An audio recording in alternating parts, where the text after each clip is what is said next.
Welcome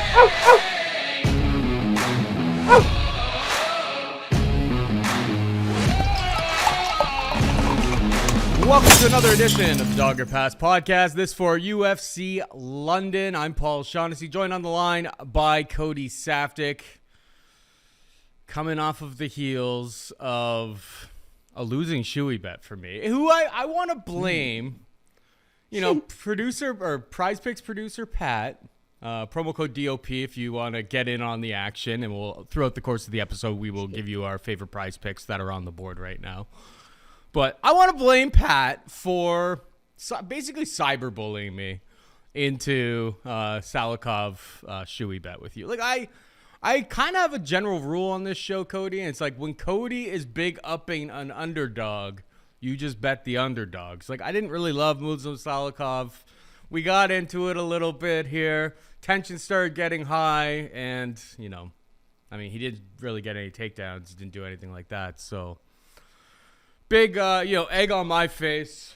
Time to load her up here. I haven't been drinking all that much recently. I had some buddies in town for a bachelor party. So all I really had was a little rum, a little Diet Coke. So that's what we're drinking out of the booth today here.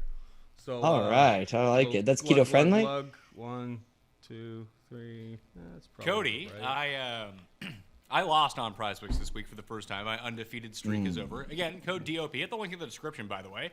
Deposit match of up to $100 on first play. However, I want a bunch on your call on whoever that random girl in the first fight was. That you were like, she's wild. Only to Cody. Minus 150. Threw a bunch. I wish I had taken your advice too, because you told me straight out, you're like, put her on your top ticket. You seem to have confidence in her. Put her on the top ticket. And I'm like, I don't know, but it's women's MMA. And then what do? Put her on the second ticket and put Misha Tate on the first top ticket. So that definitely hurt things. But regardless, it would have been to Cody and Brian Ortega, and he ends up dislocating his shoulder. So unfortunately, you're going to get some bad bounces in this game, and that's. Yeah, it's the dark side of gambling. Sometimes somebody dislocates their shoulder or slips and blows out their knee or comes in sick and you don't know anything about it and this and that. But the main thing is through 3 weeks of betting Prize Picks, we are still 2-1 and we are still in the green. So this week, I know the last couple of events I come out hot saying, I don't like these shows. Like they're greasy. There's middle pack fighters, tons of red flags left, right, and center. I told you last week wasn't going to be a fun ride. And unfortunately, I was accurate on that. And we had a couple of bad bounces that costed us. We hit nice underdogs like Matt Schnell and Jingliang Li and Dustin Stolfus. So it wasn't a complete waste. Emily Ducote, especially by decision, plus 160. Wasn't like it was a terrible event, but in terms of the parlays and the prize picks, not so good. This event in the UK, I like it. So as soon as Paul wraps her up, baby, 14 fights to jump into. A lot of chalk favorites because we're filming on a Wednesday, of course. But I think there's good parlay material. Well, I guess, time is of the essence right now. I was waiting for the camera to get back on me so I could do it, not waste it behind the, while Cody was talking. Yeah, straight up, by the way, you can hit it and I'll tell the story. But my dad and his buddies came over. My dad always liked PVR's Dogger Pass. So he shows his buddy. He's like, oh, there's Cody's show, blah, blah, blah. And he's like, oh, they do shoeys. Oh, here, this one, there's a shoey. And they bring it. These guys are mortified, not only because it's Paul doing drinking out of a shoe, but it was a Mott's Clamato, like a Caesar. That was really good. And they were just absolutely mortified. But at the same time, that's television, baby. That's what sells the ticks right there. People are saying that they don't, there's that one guy who said they don't like the shoeys. It's just like, how many people are drinking Captain Morgan Spice rum and Diet Coke out of a boot for your entertainment? There's nobody, especially in the MMA space. It's just us. So I had an idea for a kind of a shoey bet this week. I don't know if I'm going to pull the trigger on it, though. We'll get there over the course of the episode. Let's just get into the main event here. We got Tom Aspinall taking on Curtis Razor Blaydes, minus 135 Aspinall. Curtis Blaydes can be had for plus 115. I mean, this is such a interesting fight that I have so many questions about. Most of the questions probably revolve around Tom Aspinall. Most of his fights finished pretty early. Hasn't always come off to like the hottest starts in some of his fights. Obviously, last time out he did, but the Arlovsky fight kind of, rings a bell where it's like round one, it wasn't so hot, and then round two, he's just like, I'm going to strangle you, and he did so. Curtis Blaydes, if this line stays the same, has never been an underdog, I don't believe, in his UFC career. It's really interesting because, like, Tom Aspinall obviously comes from, you know, BJJ royalty in the UK. His dad is, like, some sort of legend. So it's like we know that he's got, like, the grappling chops, but it's like you don't want to end up on your back against Curtis Blaydes. Like, that's, you know, that's death. He's so big. He's so strong. He's so domineering. Ground and pounds on point. Right now, I'm kind of leaning towards Curtis Blaydes because they're giving me the plus 115 on that side, and I just don't know what Tom Aspinall looks like. If he's getting taken down multiple times and we get into rounds like, you know, 4 and 5, we get into the championship rounds, I know at least Blaydes, he'll slow down, but he can keep going. I'm not so sure about Aspinall.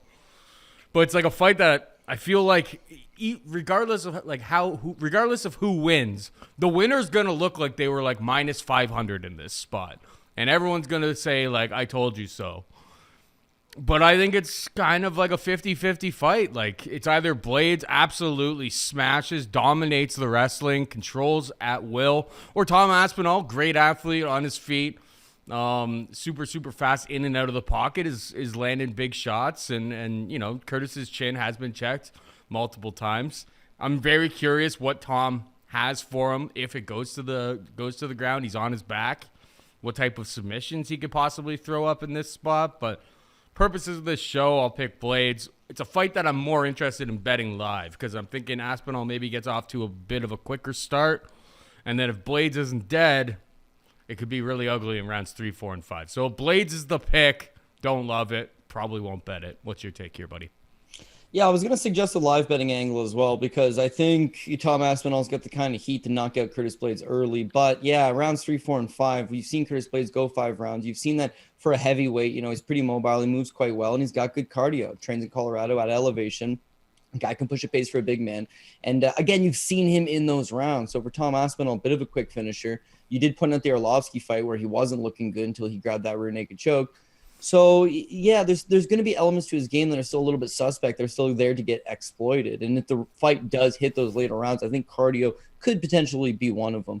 But I'm leaning towards the early stoppage. I'm thinking that Tom Aspinall maybe goes out there and catches him within the first 10 minutes of the fight, and then we don't get to see him tire out in those later rounds. And for that reason, I'm going to lean towards Aspinall. Of course, the live betting side of it, Aspinall either goes out there, knocks him out in the first or second. I'm looking good. If he doesn't, I'm pulling the shoot right then and there, baby. I'm taking hopefully the plus money in Curtis Blaydes because he's down a round or two, but also him not getting knocked out, knowing that he's got the cardio, knowing that eventually he will get those takedowns.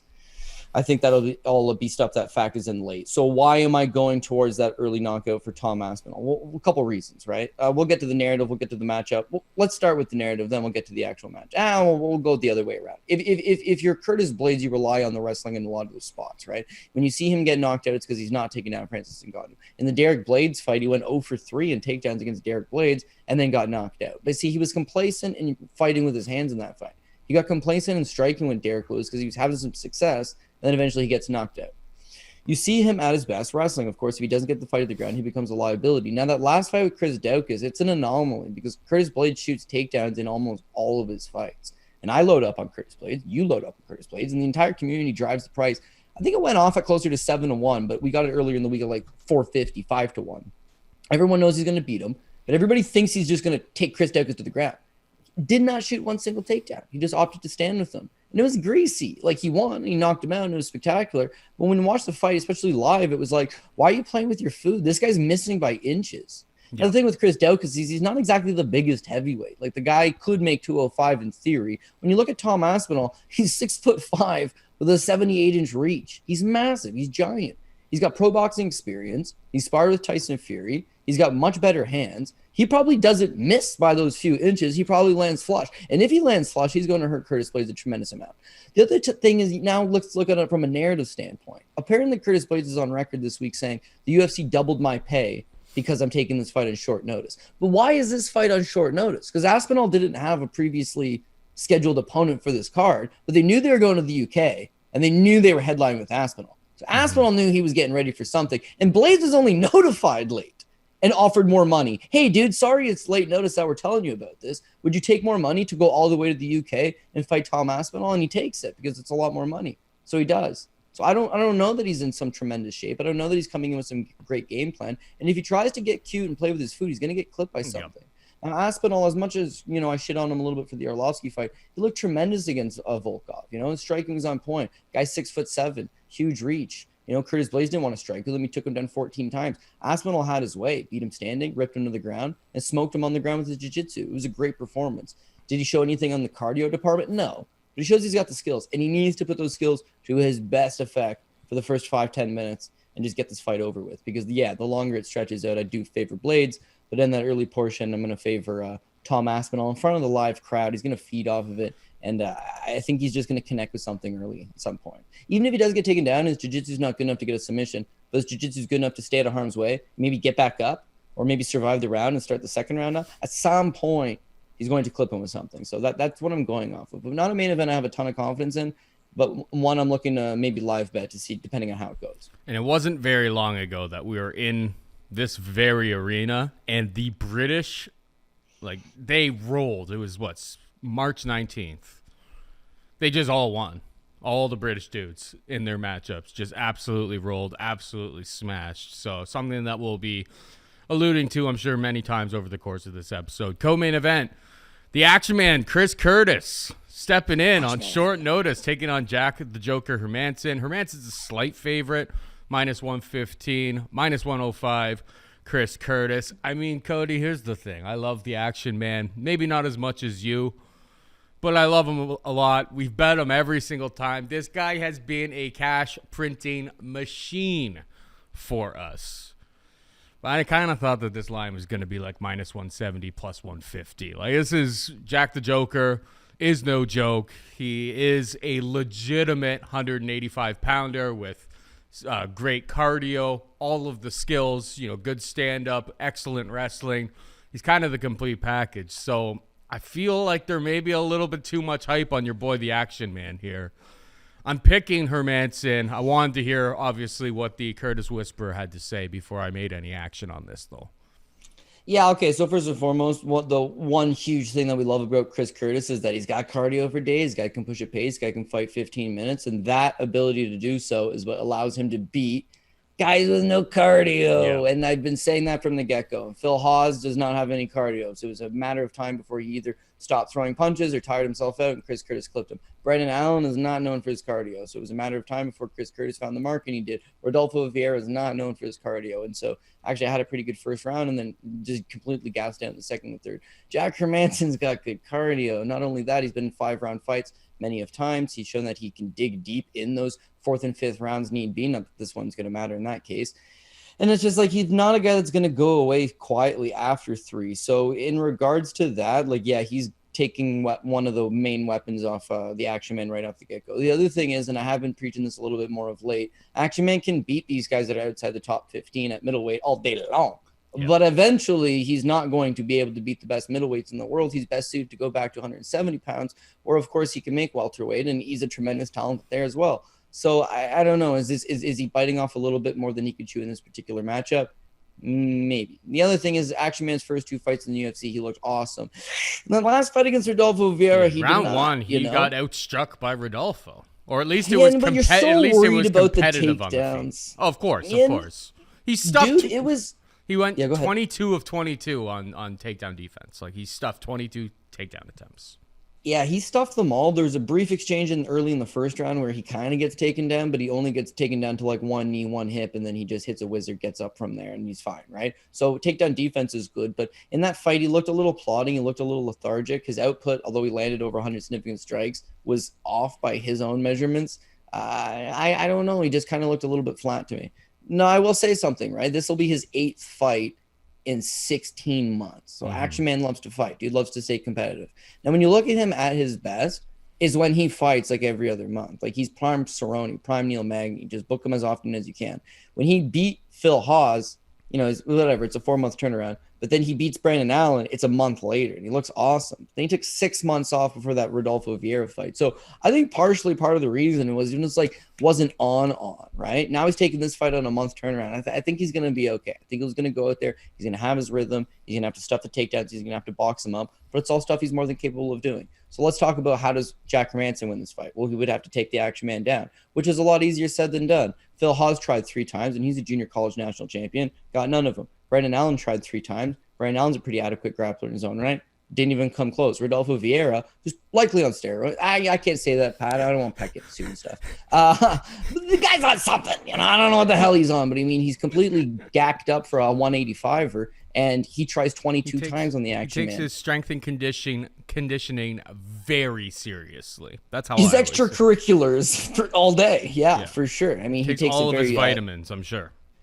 And early in the first round, the dude is physically strong. Brandon Allen, he hoisted action man way up in the air. Like Phil Haas, like he got a deep bite on one of those. But at the same time, it's like the dude's got really good hips. He's listed at 5'10", which I think he's a little shorter than that in real life. But he's got low center of gravity. He spent so much time with Sam Alvey and Dan Henderson. You see a lot of them in him. A little bit of lax in urgency at times, great hips, good takedown defense, and a whole lot of durability. So I think he's got all the tools to keep the fight standing against Jack Hermansson. And if he does keep the fight standing, I think he could box him up, right? Why not? He's got great output. He's got good hands. He's going to turn Jack's organs into a beef stew. I'll tell you one thing, win or lose, Jack could be pissing blood with hurt kidneys for about a week, right? But I think Action Man's pace, even over 3 rounds, I think it'll be enough to get the job done. Now let's look something very interesting about Jack Hermansson, right? Jack's wins, okay? Well, all of them, right? So Scott Askam's not a puncher. Brad Scott's not a puncher. Thiago Santos is a puncher. He knocks him on the first round. Talis Blaydes, old-timey grappler. Jared Mearshart, grappler. Dave Branch, old-timey grappler. Jacare Souza, old-timey grappler. That's a hell of a stretch of guys to be fighting. Kelvin It's basically welterweight. There's the same run of opponents, but then he runs into Jared Cannonier, who would be classified as a puncher, and Jared Cannonier knocks him out. So he's been knocked out both times that he got actually matched up with actual punchers. Now, the Marvin Vettori fight. So Marvin Vettori has 13 fights in the UFC, has won 8 of them, has never knocked anybody out. In those 13 UFC fights, Marvin Vettori has only ever recorded 1 knockdown, and it was against Jack Hermansson. First round, beautiful straight left down the pipe, floors him. Follow-up ground and pound almost takes him out. Jack recovers and ends up going 5 rounds with him, but Marvin dropped him, suspect. The Edmund Shabazian fight, Edmund lights him up in the first round standing, easily stuffs all the takedowns, and uses his jab, right? Action Man got an excellent jab. Shabazian uses his jab very effectively, wins the first round on all 3 judges' scorecards, and then gasses out. Well, because Edmund Shabazian tends to do that, Action Man Chris Curtis does not. Then you look at the Sean Strickland fight. Sean just dictates the entire fight with his jab. He stays to the outside and jabs. Sean's one of the primary training partners for Action Man, has been so for 5 years, not just in Vegas, but dating back to the time in Temecula, California. They're going to know the ins and outs. They're going to know how to stuff the takedowns, where the shot's coming from, and more or less stay to the outside and box this guy up. And then Fight Metric doesn't credit it with the knockdown, and watching it back, it's more of a slip. But at the end of the second round, Jack steps in. I mean, Strickland counters him with the counter right hand. Jack gets his guard up, but it sits him on his ass to end the second round. I don't think his chin's that good. By the way, Strickland not a power puncher. Volume guy, not a power guy. The interesting thing about Action Man is he's a volume guy and a power guy. He can knock you out, but he can also put 100+ strikes on you over the course of 15 minutes. Now, last, and then we can move on because I'm sure I'm getting all wordy with this. But the super interesting with Jack Hermansson was when you look at his best volume fights, okay? Oh, shit, he landed 148 against Jacare Souza. Super impressive. But 96 of those strikes, 85 of those strikes landed for Jack Hermansson in the 4th and 5th round. So if you take the 86 strikes off the table, he only landed about 70 strikes over the first 15 minutes with Jacare.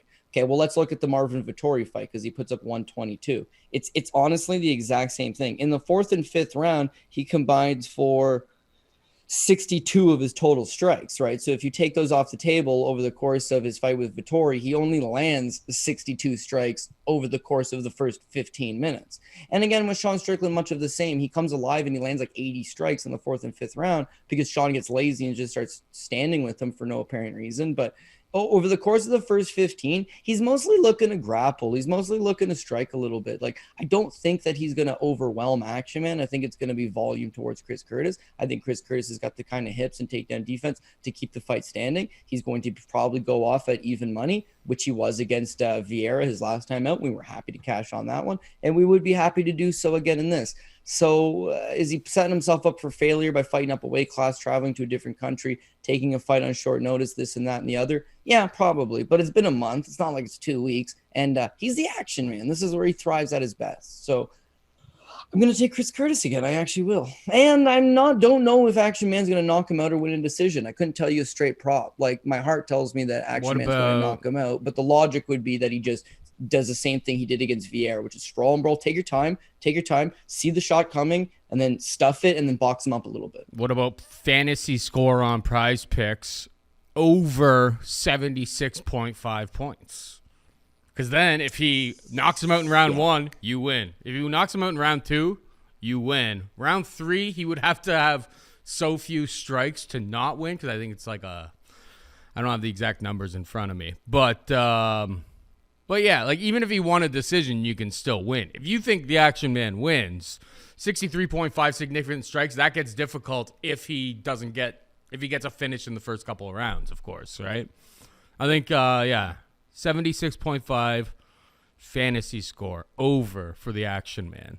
What about you just flipped me on the Action Man, because I mean, the guy's made me so much money. Like, we're still plus EV, even if he doesn't come through this weekend. Like, he's been an absolute legend for us. What about Hermansson under 1.5 takedowns? Hermansson's a big body with great Greco-Roman wrestling. Like, I could see him getting to. I would love 2.5. I could see him getting 2.5 all day. Under 1.5, I don't know. Like, he could just take him down for a second, and then Chris Curtis gets back up. Like, it's dicey. Yeah. Like, Hermansson is a good wrestler.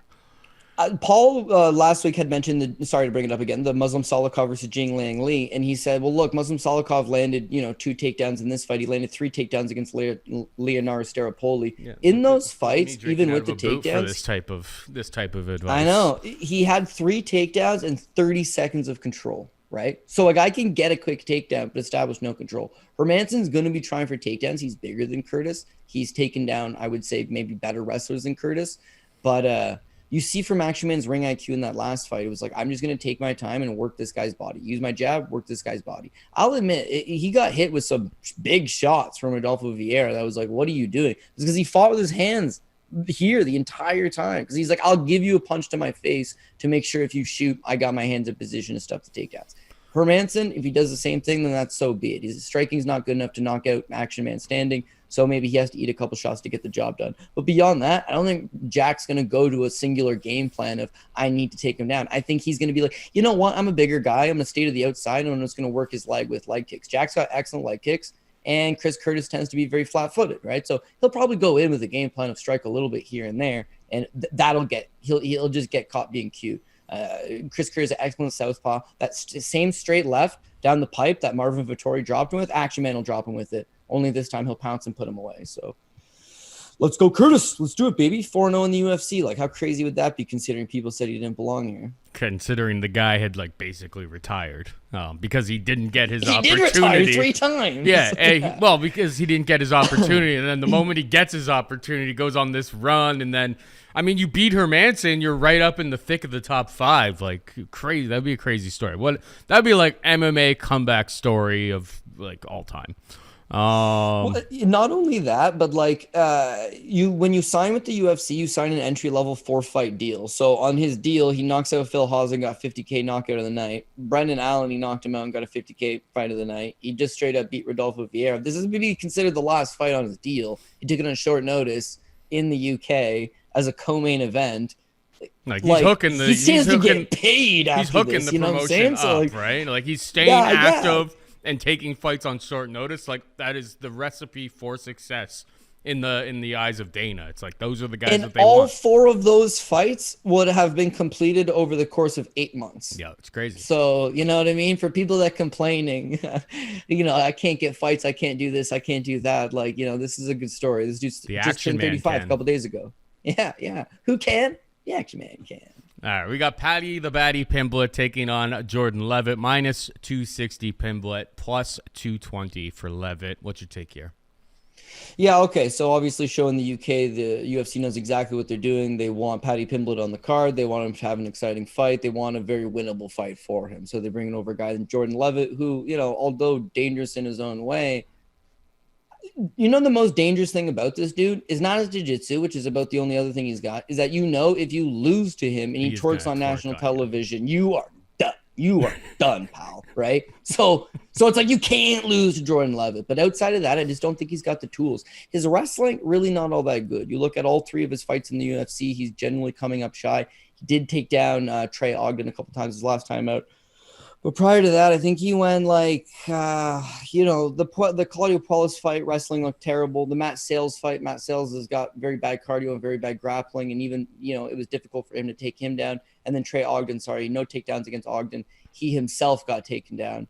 He's got quirky jiu-jitsu. He's very long-limbed. He can throw up a triangle choke. He can throw up an armbar. I've been following this guy for a while because he had beaten a Canadian fighter back on a tough enough regional back in the day. But his striking really hasn't gotten any better. No power, 0 power. Boxing, non-existent. Head, way too high up in the air. But to his credit, he does the same thing Ryan Hall does. He does the same thing that Peter Sabata used to do, which is they'll just spam leg kicks, spam leg, spam leg, spam leg. And you got to physically go and fight this dude because otherwise the numbers are just going to start running away on you. That's what he did against Trey Ogden. That's part of the reason why he ended up winning that fight is he'll just spam leg kicks from the outside. So it's important that Paddy Pimblett closes the distance. But how would Leavitt win this fight? Well, with his jiu-jitsu. How does he get the fight to the ground? Couldn't tell you. I don't think his wrestling is good enough to take down Paddy Pimblett. I don't think his striking is good enough to stand with Paddy Pimblett. His cardio is but it's not like Paddy Pimblett's got cardio issues. So I would have to lean towards Paddy Pimblett. I mean, he's just a little more refined. Now, is the guy ballooning up between fights and is he taking it seriously, this and that? He's only 27 years old. At this stage of his career, he could get away with some bad habits, and maybe that's the case. But his losses are all the physically strong guys. Nad and Hermansson back in the day, Nad is a physically very strong man, right? Short, stout, ripped up, decent enough wrestling, held him down. Soren back fights for Bellator now, 55er, big, strong, physical guy, was able to hold him down. These other guys that aren't able to get their wrestling going, that, he'll eventually figure out what do I like best, right? What Trey Ogden proved is that I can grapple with Jordan Leavitt. First round, he beats him standing, and he catches him in a guillotine late, right? Doesn't submit him, obviously, but decent enough first round for Ogden. And the third round, Ogden is able to take him down, have some success on the ground for a little bit. Ends up losing a close fight, but had success with that. Paddy could just replicate the exact same thing. If he chooses to keep the fight standing, he's got faster hands, he's got better boxing. He showed in the Luigi Vendramini fight. He's got a hell of a chin on him and a willingness to engage. He got floored by a massive left hook, pounces back up, and next thing you know, he's throwing 3-piece combinations punctuated with a high kick at the end, He's pouncing on you. He's getting going. The Kazula Vargas fight, I don't know if he got dropped, but he definitely kind of got rocked a little bit early. Vargas really falls on top of him. There, yeah. As a Paddy hater and fader. You had Vargas that night, and then early it was like, God damn it, dude! Maybe Paul's right. This guy's chin's not great, but he's one of these dudes that will maybe hit the. I will not compare him to Charles Oliveira, but in a similar way, he'll get hit. He hits the deck. He gets back up, and he's just clear-eyed, ready to go again. It's like, is this guy got a bad chin? Or Jing Liang Li. Jing Liang Li's been dropped 5 times in the UFC, never been knocked out. Do they got a good chin? Yeah, I think they do. It's sometimes you get clipped with something, it catches you off guard. It's a shot you don't see coming, but their ability to just recover shows that they're in good shape, and they're going to fight for your dollar, and they're going to keep coming forward. So he didn't have it wasn't clean, picture-perfect wins against Luigi Vendramini or Kazula Vargas, but you see that he finds a way to win. Against Jordan Leavitt, again, I think he can do whatever he wants. If he wants to keep the fight standing, he's going to have the superior striking. He'll have the better volume, the more power, the better technique, more speed. It's all there for him. If he wants to take Jordan Leavitt down, the takedowns will be there easy. Trey Ogden got 2 very easy takedowns in the 3rd round. He didn't choose to wrestle for the first 2 rounds. In the 3rd, was like, I should probably start wrestling, and got 2 very easy takedowns. Paddy could take him down as well. He could ground and pound him. He could do kind of whatever he wants. If he was to somehow slip on a high kick, because that's how Ogden hit his back in the 1st round. He slips on a high kick, and that's how That's probably what cost him the fight, because one judge ended up giving Leavitt the first round, but he slips on a high kick. So let's say same thing with Paddy. Paddy slips on a high kick. He's got an ability to get back up. His submission defense is solid. You saw in the Vendramini fight, he was on his back. You saw in the Kazula Vargas fight, he was on his back. He goes to deep half guard, he recovers, he pounces back up, and he sticks on the leg. He'll either pursue it to single leg or just use the space to recover and get back up standing. So I think he's kind of got him outgunned anywhere. And no, you're not a Paddy Pimblett guy, but even you can recognize what the UFC is trying to do here, which is just like, Gerber baby spoon feed this guy until he can get up to 5-0, 6-0. He's as big of a star as Sean O'Malley. He's got an Owen Hart, haircut. He's huge in the UK, which is a demographic that we'd love to. Yeah, like it's all there. The marketability there. Even Jake Paul and Logan Paul are trying to fight the guy. Pro wrestling, he's got a future in pro wrestling. He does his little dance. He balloons up to 200 pounds between fights. They know what they're doing with him, and that's not throw him to the wolves early. That's kind of try to patch him along. And because Leavitt doesn't really pose a whole lot of danger, other than what he catches him in a triangle choke. Like, is that what we would be betting on if we had? I kind of thought, or I think you may be outside and spans leg kicks. I mean, a lot of Paddy Pimblett's losses before have been against guys who are at least comparable grapplers to him that are able to take him down, neutralize him, and control him. They're strong guys in those positions. I mean, I took Leavitt by decision plus 800. The number's gone on that now. It's plus 650. It was an outlier in the market. At a place where you can bet 365 days of the year. That number is gone. Plus 800. I just thought it was a little bit wide. I don't really think Jordan Leavitt's going to finish Paddy Pimblett. And I was like, it's a plus 200. They're giving me plus 800. I'm going to take the bait because I am a Paddy Pimblett hater. But my general mentality is like maybe, just maybe, he's able to get top position and hold on for dear life. I mean, he doesn't have much ground and pound. You'd have to be transitioning. I mean, it's real greasy. But at plus 800, I don't have to lose very much money to potentially win. That was my route about it. But I mean, I would say I would pick Paddy Pimblett to win this fight. Yeah. But plus 800 by decision for Leavitt, I thought was a little bit wide. For the record, Jordan Leavitt bet himself by first round submission on his Bet MMA tips.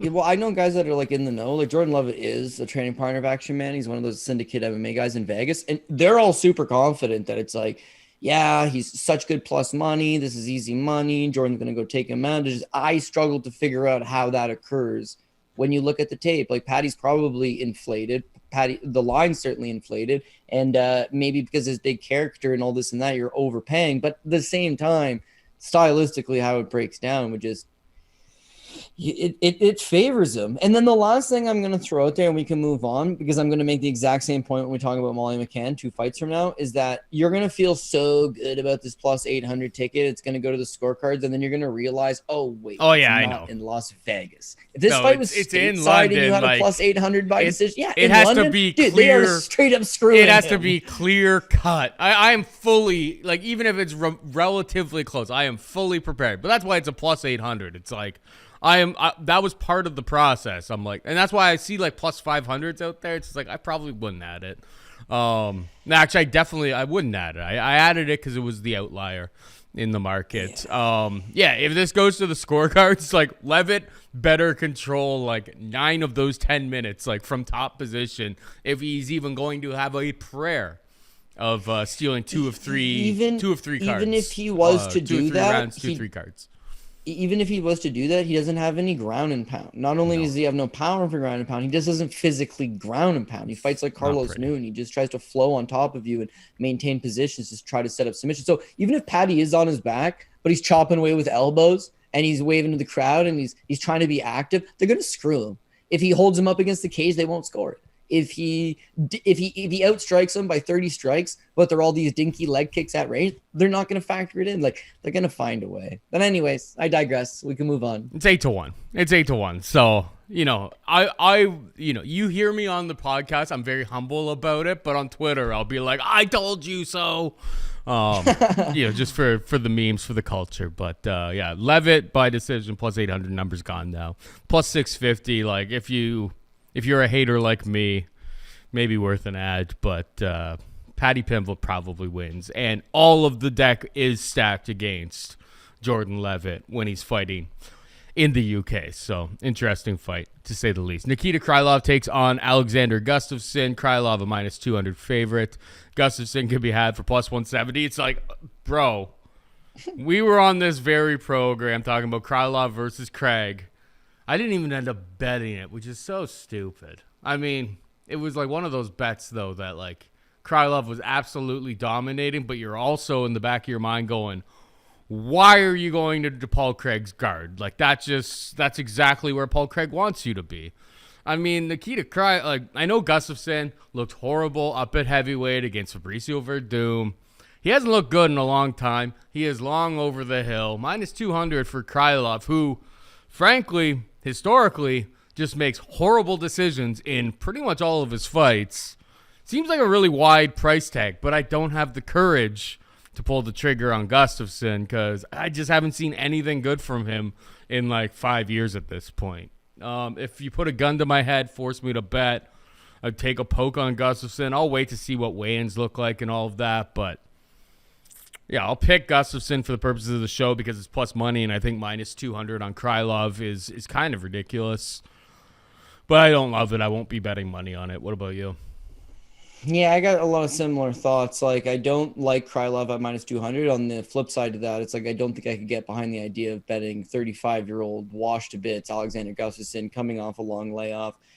I don't know. There's just a lot of red flags. But yeah, no, I think I would classify it as a dog or pass. So ever so slightly, I'm just going to jump into the unknown and go with Gustafsson. Now, why is that? Well, in Gustafsson's case, at least you can chalk up a lot of his losses to the fact that he's fighting just the best guys in the world, right? Anthony Smith, John Jones, and Fabricio Verdum, for my money's worth, one of the best heavyweights of all time.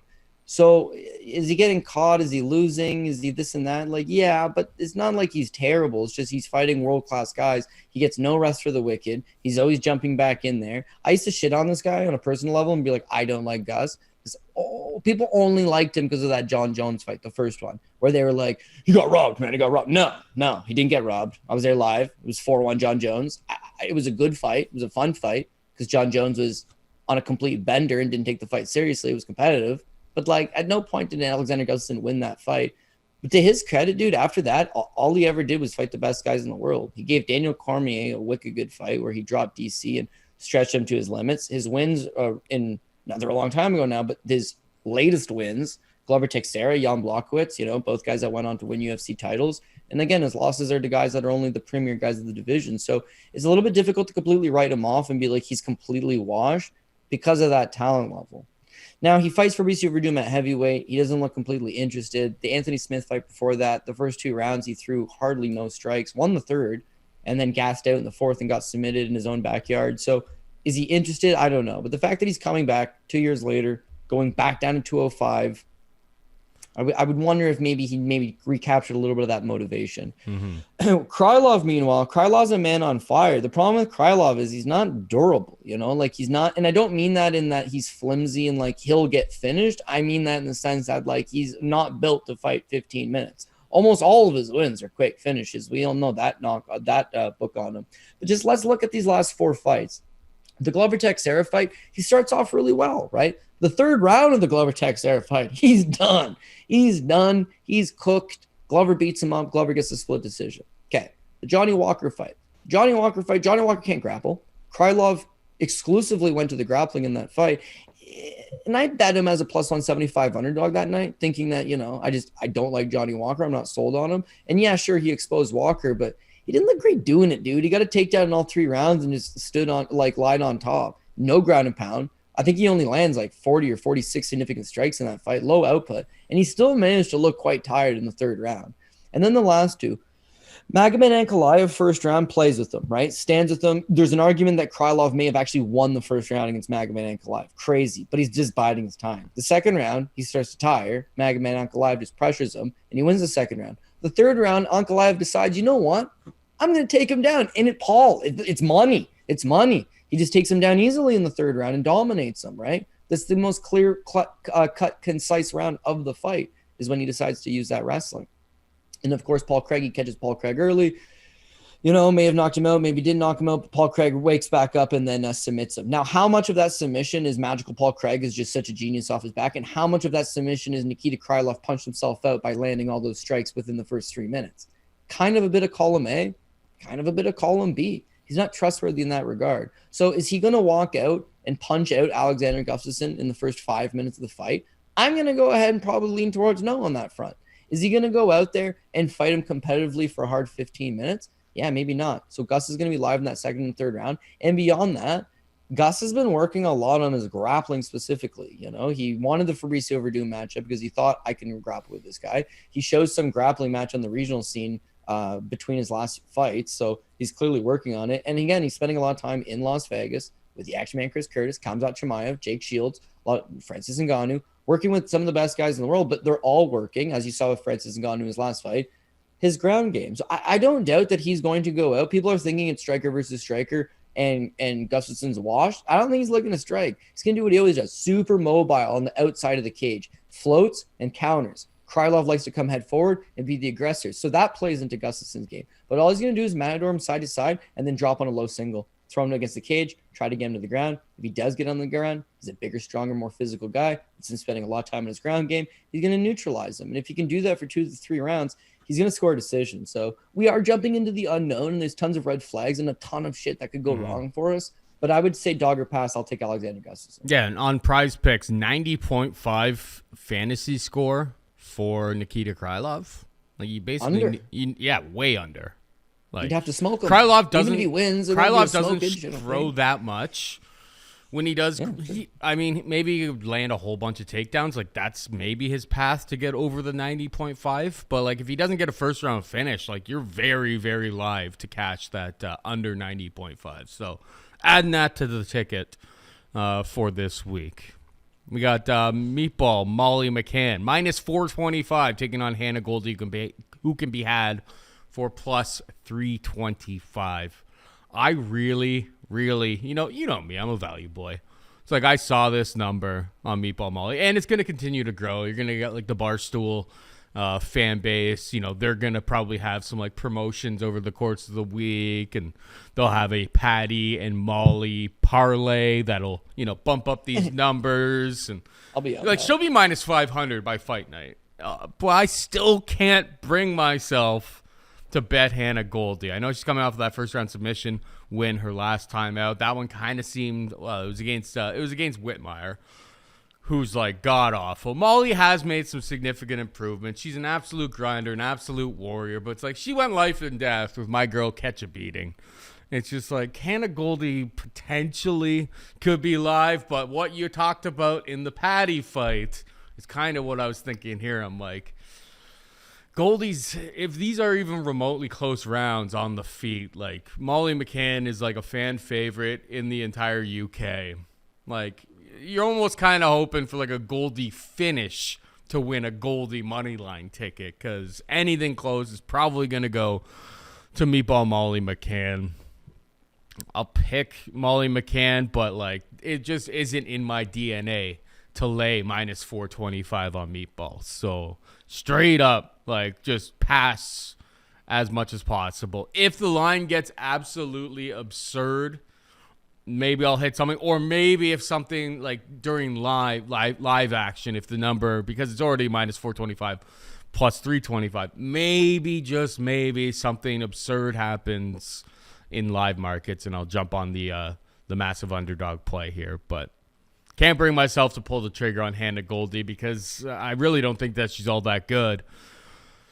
But could I see this fight looking a lot closer than the numbers suggest? Yeah, I definitely could see it being like a pretty, not 50-50, but like relatively close striking affair between these two. But yeah, Molly McCann probably wins in England. Yeah, no, I agree. I think it could go 15 minutes. I think it could be closer than the line certainly suggests. And I think it could be one of those fights that took place in North America or something. It may be like, oh, well, women's MMA, mostly striking battle, somewhat close and competitive, going 15 minutes. Why not take a flyer on the giant underdog? But yeah, no, it comes back down to the fact that it's in the UK. So if it's even remotely close, it probably swings towards Molly McCann's way. I'm not even just saying MMA judging is bad in the UK. boxing judging in the UK is notoriously the worst. Of course, one of the worst decisions in MMA history that I had ever saw was Matt Hamill versus Michael Bisping in the UK. Okay, you really got to put something on them, and I just don't know that Hannah Goldy is going to do that. The other thing you brought up was the Cachoeira fight. If that fight takes place in North America, they probably stop the fight in the third round because her eye's completely swollen shut. She can't see out of it. The fight takes place in the UK, so they're like, you're up 2 rounds, we'll let you fight. It's like, oh, what? This is not how this is supposed to work, but they'll allow her a little more leeway. Now she's on a card with Paddy Pimblett. It's going to be the talk of the town.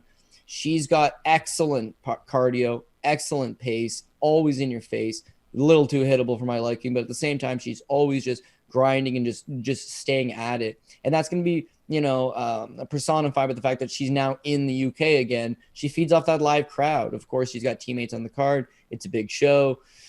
I think she's going to just continue to come forward and do whatever she wants. Now, how does she win this fight? Well, I think, again, any way she wants to. If the fight was to, physically just stay standing, she likes to fight in the phone booth, but she's got excellent tight combinations, and she'll swarm her with volume.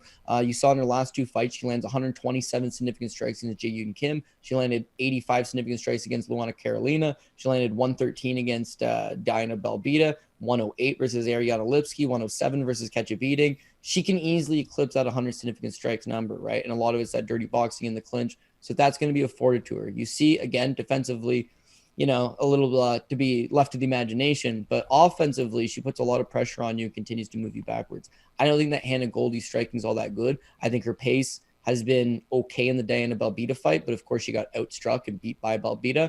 Not a great look. The Callie Robbins fight in the Contender Series, she showed good volume in that, mostly leg kicks, not necessarily a very high-level fight. She's going to fall behind on the striking output numbers, I think, versus Molly McCann as far as being on the feet. Now, what about being on the ground? Well, interesting for Molly McCann is that when she loses, it's because she's getting out grappled. When she lost to Laura Procopio, who's changed her name, she goes by something else now, Lara Fritz or something. Anyways, Fritzen.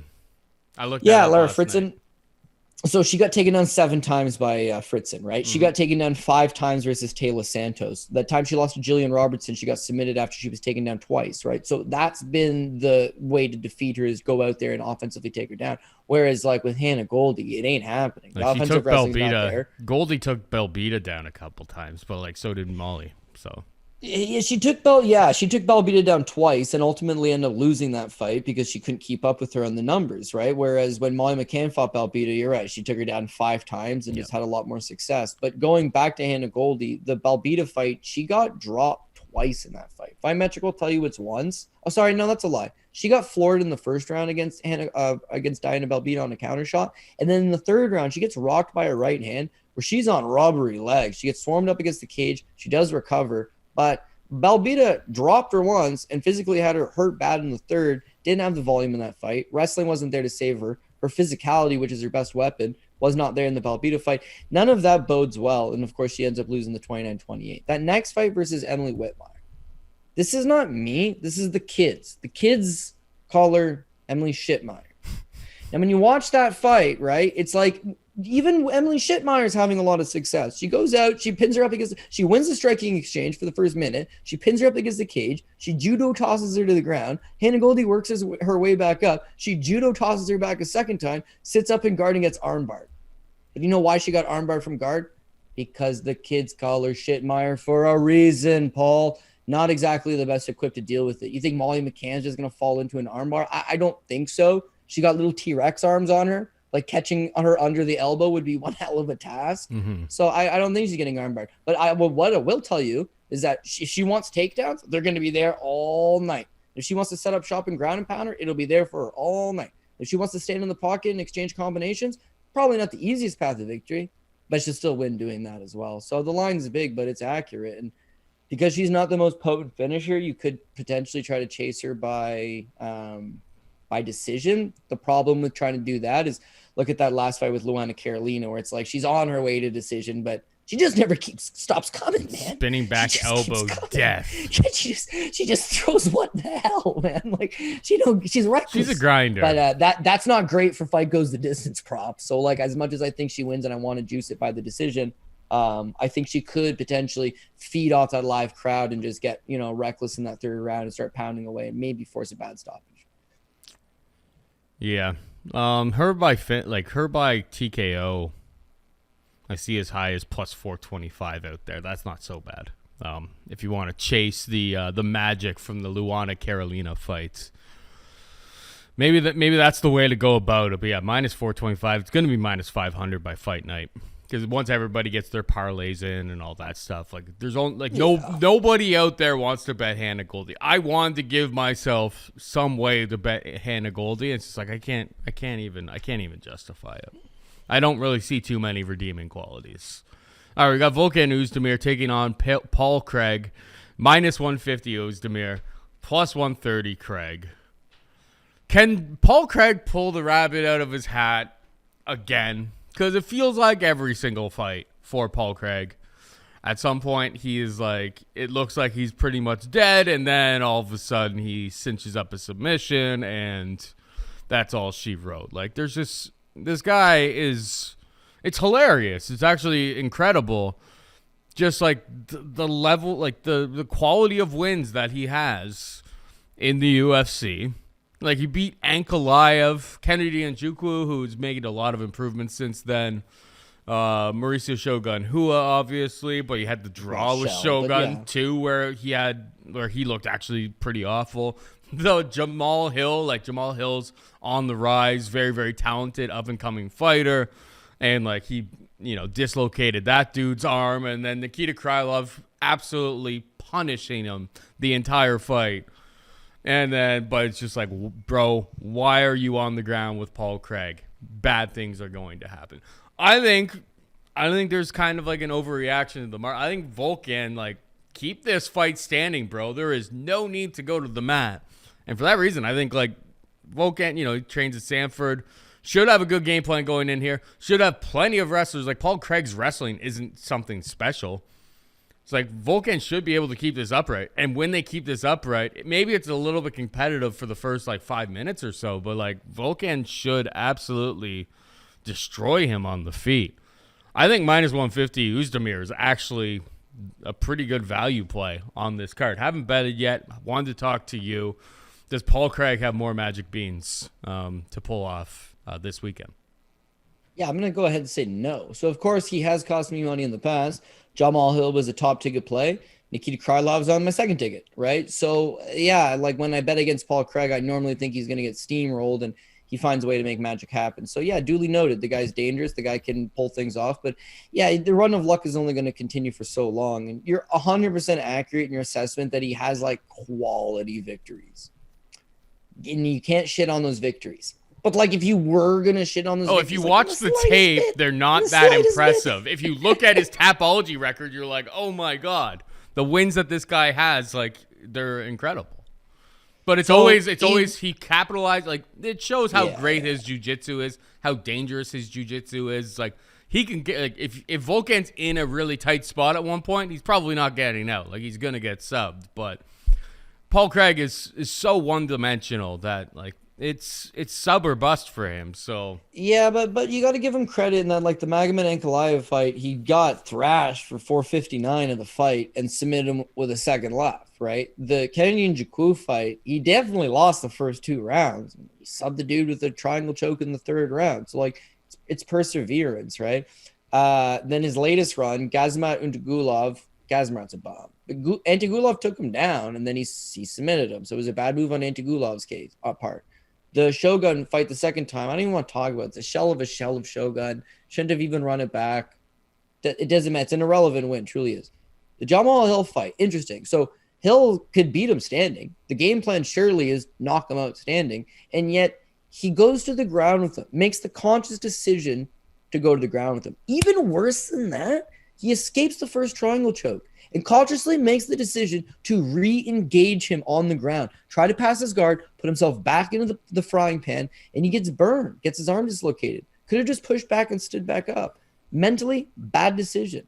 Nikita Krylov, fight starts. Krylov, front kicks him. He catches the front kick. Krylov clips him with 2 short little right hands. He looks visibly bothered by these 2 little slaps while the dude's legs up in the air. Fight hits the ground. They'll tell you that it was a takedown landed for Paul Craig, but it's not. It lands in a 50-50 position, and then Nikita Krylov ends up on top. And then he proceeds to absolutely thrash him at ground and pound. Looks like he knocks him out at one point, and the guy makes some magic happen again. So it's like, dude, this guy's hitting some buzzer beaters. Like, nothing's clean. It's like he's always coming it through adversity. And yeah, it's crazy that he's won 4 fights in a row. Mind you, 2 of them are of note or of quality, which is his last 2, Krylov and Jamal Hill. The guys are going out there making mistakes. When you look at Volkan Oezdemir, he's always had the big power, right? They used to call him no time, because if you go out there and, you stand and strike with this guy, he gives you no time. He puts you out. And you remember this because Misha Cherkinov was touted as one of the best jiu-jitsu guys in the division, and he's taking on Volkan Oezdemir, and Misha can't strike for shit and doesn't have a great chin, but he's so good on the ground that what if he takes Volkan Oezdemir down? Didn't matter. Volkan just goes out there and ices him in like 40 seconds. He's fought some of the best guys in the division. When he does get taken down, generally he's quick to get up as long as he's not fatigued later on the fight. He shows 80% takedown defense in the UFC historically. So like he's not the easiest man to take down, but he's got that power, and he doesn't like fighting at really fast paces. Like he likes to just take his time and just like pick his shots here and there. And a lot of the guys they haven't given him are junkyard dogs, Yuri Prochazka, Magomed Ankalaev, Alexander Ratic, even Ilir Latifi. You know what these guys all have in common is they don't hang back, they come at you, right? So this is a guy in Paul Craig that comes right at you hot, trying to get takedowns. Mm-hmm. You stuff those takedowns, you push him away, you keep the fight standing, then all of a sudden he's going to be tired, he's going to be flat-footed and standing there, and then you don't have to land more than 10, 20 punches on this guy to put him away. You only need to land a dozen, 10 shots. Just pick the right shot and put him over. Everything that hits Paul Craig hurts him. You got to have the whereabouts to hurt him and back away, whereas everybody else is like, he's hurt, I'm going to jump on. Don't jump on him. Back away. But of course, you can never say never. So Paul Craig backers, I can't disagree with you. The dude is a magician. He's made some crazy things happen, but logic just dictates it's going to bite him in the ass at some point. And you, my friend, are very accurate in your assessment that minus 150 just seems like an excellent price tag. I just added minus 146 Volkan Oezdemir money line. I mean,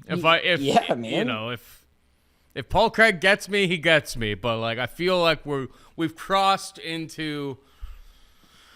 We're paying a price for like him just to continue the magic at this point, because like any other situation, I wouldn't be shocked to see a minus 200 in this spot. Like, seems more than fair. Like Craig, I'm gonna be pretty surprised if Craig wins a decision here. Like if he outboxes Volkan Oezdemir on the feet, like how does that even happen? I'm not gonna be shocked if Paul Craig somehow finds a way to get this to the ground and cinches up a submission. Like that's the risk that you take. But I think the number is overinflated at this point based on Paul Craig's historic run. Pat. Yeah. Or was Pat going to say something? My last thing I'm going to say is him versus Krylov, he's plus 165. You can jump on it, right? Him versus Hill, much better, plus 240, right? Him versus Ankalaev, plus 550. Plus 130, on a what if he snags up a triangle after getting completely rocked and disoriented like this. Yeah, and like him by sub is like plus 250. So it's like they've started cutting down those numbers too. Yeah. They realize like the guy's got one path. Pat.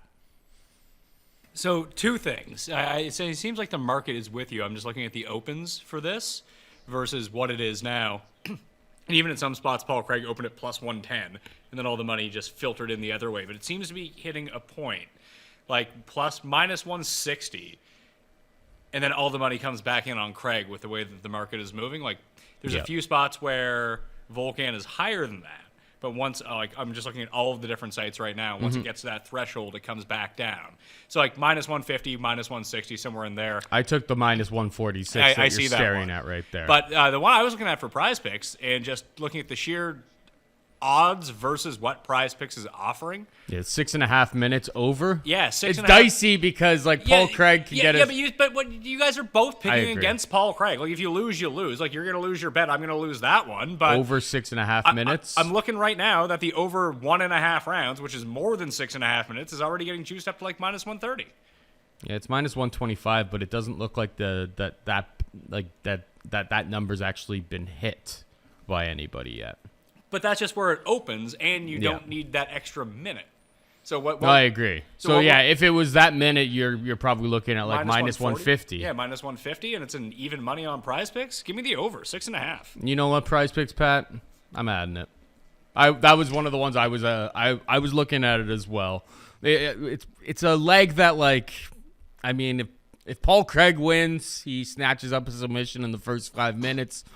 Or, Volkan Oezdemir could knock him out in the first round too. Like, it's definitely dicey, but I agree with you that, like, based on what the market is shaping up as, over 6.5 minutes. Volkan Oezdemir, if this fight goes 15 minutes, it's like a stand-up war. There's no takedowns. Like, that's a Volkan winning fight and over 6.5 minutes hits. Right. So I'll tell you this. I don't like the over 6.5 minutes, but I love the Volkan Oezdemir under 40.5 significant strikes land on Prize Picks. This covers you on both ends. If Volkan goes and melts him, which I think he will, he's going to land below 40.5 significant strikes. If Paul Craig goes out there and submits him in the first round, then obviously Volkan's not going to hit him with 40.5 significant strikes. Now let's look at this interesting stat on Paul Craig. Nobody has hit him over 40.5 times. Krylov only got him 19. Jamal Hill only got him once. Shogun got him 10 times. Antigulov got him 11 times. Shogun got him 25 times in that draw. The Vinicius Moreira got him once. Lonzo Menefield got him 8 times. Kenny Jaku got him 40 times. Still the under 40.5, by the way. Jimmy Crute got him 17 times. Magomed Ankalaev, 4 years ago, 4.5 years ago almost, put up 59 on him. And of course, he's probably the next guy to challenge for a UFC title. So Paul wins quick, right? Or loses fairly quick, but nobody puts up big numbers on him. And Volkan's known for his power and the ability to knock out lesser opponents very quickly. He has these, sub 1 minute wins out there. That's generally how Paul Craig is going to lose, is knocked out quickly or submit quickly. It covers you on both sides, the under 40.5 for Volkan Oezdemir significant strike. So as far as sold. fans go, God damn it, I'm sold. I'm glad that Pat got sold too, because I didn't want to go against Prize Picks Pat, who's been so hot. But I'm like, Cody brings up a good point. It's like, even when like fights go into like the second or even third round, it's like Volkan's not a very high volume striker in general. He's not. Yeah. I mean, and if he lands clean 30 significant strikes, like clean shots, I don't think Craig's around to tell the tale at that point. So under 40.5 significant strikes, love it. Your other good thing there is that if you're Volkan Oezdemir, there is a 100% chance that this guy's going to shoot a takedown right off the gate. So do you think you're going to come and throw combinations and try to land big shots? No, you're going to be fighting like Action Man versus Rodolfo Vieira, like just waiting for this thing to come at you. So I think the style plays out well in our favor as well. So I'm hoping this one hits because it looks good. Mason Jones minus 360, Ludovic Klein plus 300. Who you got here, buddy? So Ludovic Klein's extremely talented. I think he's still only 27 years old, can fight southpaw, excellent high kick. On the regional scene, he's just completely icing fools. And even in the UFC, you can tell he's a great, very athletic fighter. I believe he's currently training at Kill Cliff FC or whatever it's called now these days. But yes, he gets in world-class rounds, and I think he could be a decent prospect. It's that the UFC got to give him the right type of opponent. And what it seems like to me is he doesn't really deal well with pressure fighters. So in his last 3 fights, the Michael Trizano fight, there's a good argument that he actually won the Trizano fight, but where he struggled the most is with Trizano's forward pressure. I mean, he just dog walked him for the majority of the fight, and then having to fight off his back foot, you saw that snappy high kick is not quite there anymore. His counter punching, not quite there anymore. His boxing, he's not throwing anything more than 2 punches at a time, and he just genuinely looks uncomfortable. So he loses that fight, and then he gets my boy Nate the Train. Now, a lot of people are betting Klein in that spot. I'm not. Go with Nate the Train for the simple fact that who the hell is going to make Nate the Train take 1 step backwards? No, man. You better KO him because he's going to back you up the entire time. So you knew that Nate was probably going to cause him to fight off his back foot, and I just had a feeling that the kid doesn't fight well off his back foot. So it's much of the same. He starts off well against Nate Landwehr. He's moving well. He's landing at distance. But the more that Nate tried to make it a scrap, close the pocket, and try to really fight him, the more you just saw him slowly get fatigued and eventually get submitted in the third round and just a grueling pace affair, right? That last fight with Devontae Smith, I didn't think he looked good. I didn't think he looked good at all for the most part. He won the first round. He kind of just touch and go. The second round, not much of anything. I mean, he grinded it out against a gasser, a guy who that we didn't even think could go 15 minutes. Devontae Smith, to my knowledge, has never been 15 minutes, I don't think. Like it was the first time in his career that he'd been to a decision. Ludovic Klein went 0 for 2 in takedowns. He had been 15 minutes. He had a 4th round finish against some dude named Nick Gertz back in 2017. But 2017, yeah. But yeah, he also got finished in the 3rd round by John Gunther. to put it in perspective. And his cardio is not good, and you've seen him struggle in the UFC when he starts to get tired. So this was a spot that Klein actually won the first round, and for the first time ever, Devontae Smith won the second. In the third, Klein starts to pull away a little bit, but it's not like it's a clear, concise win. I scored it for him, and he ends up winning a split decision, but at no point am I thinking, oh, this kid's realizing his potential and going on to bigger and better things. It's that Smith wasn't physically strong enough to keep his back off the cage, and that's what gave it to Klein. When I look at Mason Jones, it's like, oh my God, dude. You ever seen that movie Snatch with Brad Pitt? Like, this guy's a pikey. He's going to come at you, and he's not going to stop coming at you. That fight with Mike Davis, a pleasure watching live, an absolute delight rewatching again. I watched it twice. What a scrap, man. Every time he gets hit, he comes right back. Now, Davis has got faster hands, more experience. He's older. He's already fought in the UFC at this point. So, yeah, he's got advantages in a lot of areas, but Mason Jones got no quit to him, wobbles him, hurts him, backs him up. Very tenacious in that fight. This kid's probably going to have a very bright future. His next fight with Alan Patrick, it's a one-way dance. It's going very one way. An eye poke allows Alan Patrick to tell the ref, sorry, dog, can't see, and it ends up being a no contest, but full out quit. Yeah, Did not want to fight Mason Jones anymore. The writing was on the wall. He knew it wasn't going to go very well for him, so he just, hits the parachute and bails out. Now he draws David Onama. So it's the thankless task of taking on a kid who at this point had won like 20 straight fights. He's undefeated as an amateur. He was undefeated as a pro. He's making his UFC debut. It's on short notice. No one's ever heard of him. So you're supposed to win. But that guy's good, man. That guy's really good. So, and it's much of the same for Mason Jones. Although he decided to scrap with Mike Davis in the Onama fight, he decides to just go to his wrestling. I believe he's a judo black belt, decent enough grappling, and then just goes in and gets 8 takedowns against David Onama. Whenever Onama found any type of rhythm going standing, he just blast double, take him to the ground, press him up against the cage, rip him, got a back take out of it. I thought it was really good work out of Mason Jones. So now you got a kid, he's 26 years old. He trains at Team Alpha Male now. His wrestling's good. His grappling's good. His cardio's good. His chin's good. His striking's good. His volume's good. Everything's good, right? He's not refined in any one area. Like once he tries to break into the top 10, he's going to run into some issues with guys that are better wrestlers, better grapplers, better strikers. But at this point, he's going to overwhelm a lot of guys. And so the problem with Ludwig Klein is that you don't fight particularly well off his back foot to begin with. And now he's going to take on a guy that's not going to take any steps backwards, can take him down, can grind him up against the cage, and probably will just put more volume up. So I got Mason Jones. I got Mason Jones by decision. But yeah, I mean, it's going to be a fun fight. It's going to be a scrap. And Jones takes a whole lot of shots. So, like, if Klein was to kick him lopside the head with a head kick, like, I'd be worried about it. But Mike Davis whopped him up lopside the head with a head kick, and the kid just took it, man. So, like, good to be young, man. Good to be young. Because the older you get, shit like that doesn't you can't just walk through it anymore. But at this stage of his career, I think he's built to go out there and put on a show in front of the UK audience, which is what they're looking for him to do. Well, and then hopefully you work on some of that deficiency in your striking defense by the time you get a little bit longer in the tooth and you're not able to take that punishment. Yeah.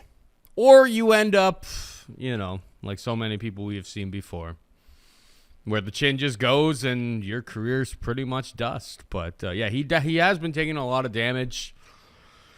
But outside of like a fluky head kick, which Klein does throw some pretty vicious head kicks, I think Mason Jones rolls here as well. I think that, takes him down more or less at will, grinds him out, makes this a dogfight, and I don't think Klein can keep up. Don't forget Klein used to fight at 145 as well, so Jones should probably, in theory, have some size on him. We'll see at weigh-ins, but I think, yeah, Jones is he's the rightful favorite for a reason here. Marc D1 Diakiese coming off of 11 takedowns against Slava Borshev last time out. Takes on Damir Hadzovic. Minus 360 here as well. Plus 300 for Hadzovic. I mean, Hadzovic, what is he? The bomber what's his nickname again? The Bosnian Bomber. Bosnian Bomber. I was trying to pull it up on Tapology. Bosnian Bomber hits hard, of course, but like we've seen with Diakiese, he's not dumb. It's just like if he knows that there's a path to victory for him, and he saw it immediately with Borshev and stuck to it from pillar to post, just takedown, takedown, takedown, takedown, takedown. This guy didn't come into the UFC as some sort of wrestling expert, but he's obviously made some significant improvements. He's taken down Lando Venado 4 times, took down Joe Duffy 3 times. Frankie Perez earlier in career, he took down 6 times. Unless you have like a significant jiu-jitsu game off of your back, which I don't see from Hadzovic, Diakiese's going to stick to that game plan and kind of take you down at will. And you look at Hadzovic, sorry. He was taken down twice by Yancy Medeiros last time out. Like, Yancy's not a wrestler. Yancy barely knows how to wrestle. He doesn't wrestle with anybody. Christos Giagos took him down 6 times. Like, the path to the victory. Alan Patrick took him down 9 times. D1 Diakiese rolls out here. Probably if you're playing like DK, it's probably a half-decent play because takedowns should be there. Prize Picks, I believe, has... Yeah, we're going over. We're going over D1 Diakiese, over 2 takedowns. That seems like you'll probably clear it in the first round. So Diakiese, I think, wins, and I think it's wrestling he's going to lean on again. What about you? Yeah, well, I would have to agree. Same thing. I mean, we know with the Bosnian Bomber, they call him that for a reason. Mir Hadzovic can absolutely crack, but even at that, he's limited. Like when they matched him up with Marbek Taysumov in his debut, it's like 2 fellow bangers. And yeah, no, he's coming out on the receiving end of a first-round KO loss. Since then, though, he lost the first 2 rounds against Marcin Held, and then dude rolls an Imanari roll into a knee to the face and knocks himself out, right? Didn't look good there. The Alan Patrick fight, as you mentioned, the 9 takedowns given up. Christos Giagos, 6 takedowns given up. Hanato Makano, I remember that was the easiest money bet I had in a long time because it's like, Makano's really good on the ground. People think he just likes to stand, and everyone was saying he was chinny. Oh, he's chinny. If Hadzovic clips him, he's going to go down. It's like, it's not going to clip him because he's just going to get taken down. He's got no ground game. Got taken down, got submitted. That's been the easy money for him. So this Yancy Medeiros fight on paper would look like he shored up his mistakes. So the first round, Hadzovic's a good striker, you know what I mean? He throws heat. He keeps you honest. The thing with Yancy is he likes to pot a lot of jabs. He's not like a sit down on his punches kind of guy, so he doesn't get your respect early, and as such, Hadzovic lands the better strikes in the first round. Second round, Yancy's realizing maybe a little more sense of urgency, so he comes forward, and Hadzovic sits down on his punches and lands some excellent punches. So all 3 judges and pretty much everybody at home has Damir Hadzovic winning the first 2 rounds. Yancy in the third round decides, you know what, I'm going to switch it up. Shoots his first takedown, gets it easy money, starts beating him up on the ground. Hadzovic gets back up. Yancy Medeiros shoots a second takedown, gets it easy money. He went 2 for 2 for takedowns, both in the third round. Wins the third round on all 3 judges' scorecards. Problem is, dog, you wait to the third round to wrestle. Like, what are you doing? Everybody else wrote a blueprint for you. Moicano wrote the blueprint. Giagos wrote the blueprint. Alan Patrick wrote the blueprint. Everybody does the same thing. Why would you wait until the third round? It just makes no sense. So with Marc Diakiese, as long as he doesn't come out with a bonehead idea of maybe standing for the first 10 minutes and then allowing himself to go down a couple rounds, he should be fine. I will admit one thing, though, is that like he did what he did against Borshev to secure a job with the company. He had lost to Rafael Fiziev. He lost to Rafael Alves. If you lost to Borshev, you never know what's going to happen. You could be at risk of losing your job. So I think he probably wanted to strike with him a little bit, but he knew the easiest path to victory is to go out there and secure my 11 takedowns and win this fight. In front of the live UK audience, coming off a win, opened up a gym in the UK, shout out to Newsome MMA. Yeah, like, is it possible that maybe he decides I want to have a funner fight this time around and doesn't go to the easy game plan? It is possible, but I got to think that we know how to beat this guy, and it's taking him down. You've got more than enough wrestling. Even his striking's not terrible. He's got a nice little jab. And then the one thing that I really like is that, let's say he gets caught being an idiot and strikes a little too long or gets caught with something, and, you know, Hadzovic's really tough. Diakiese got one hell of a chin on him, dude. He got rocked a couple times versus Fiziev. Never went down. You know, he's fought Nazareth Hakraz, Dan Hooker, Jakar Close. He's not much of a power puncher, but a volume guy. He's been hit with clean shots. He's fought in some good guys. He's very, very durable. So even Hadzovic's best path to victory, which is puncher's chance, it's probably not readily available. I think Diakiese will have success standing, but the way to secure the round, the way to win the fight, the way to go home with, you know, no damage is the wrestling, the takedowns. And I think he'll do it. And then last but not least, if things were to somehow get greasy and, you know, maybe he got clipped, he got outstruck, but he got a couple takedowns, it's in the UK, baby. And we're going to get that decision one way or another, my friend. So, I got Diakiese. I think he can make this look really easy. He can make himself look like a minus 800, or he can make this very difficult and make himself look like a minus 200.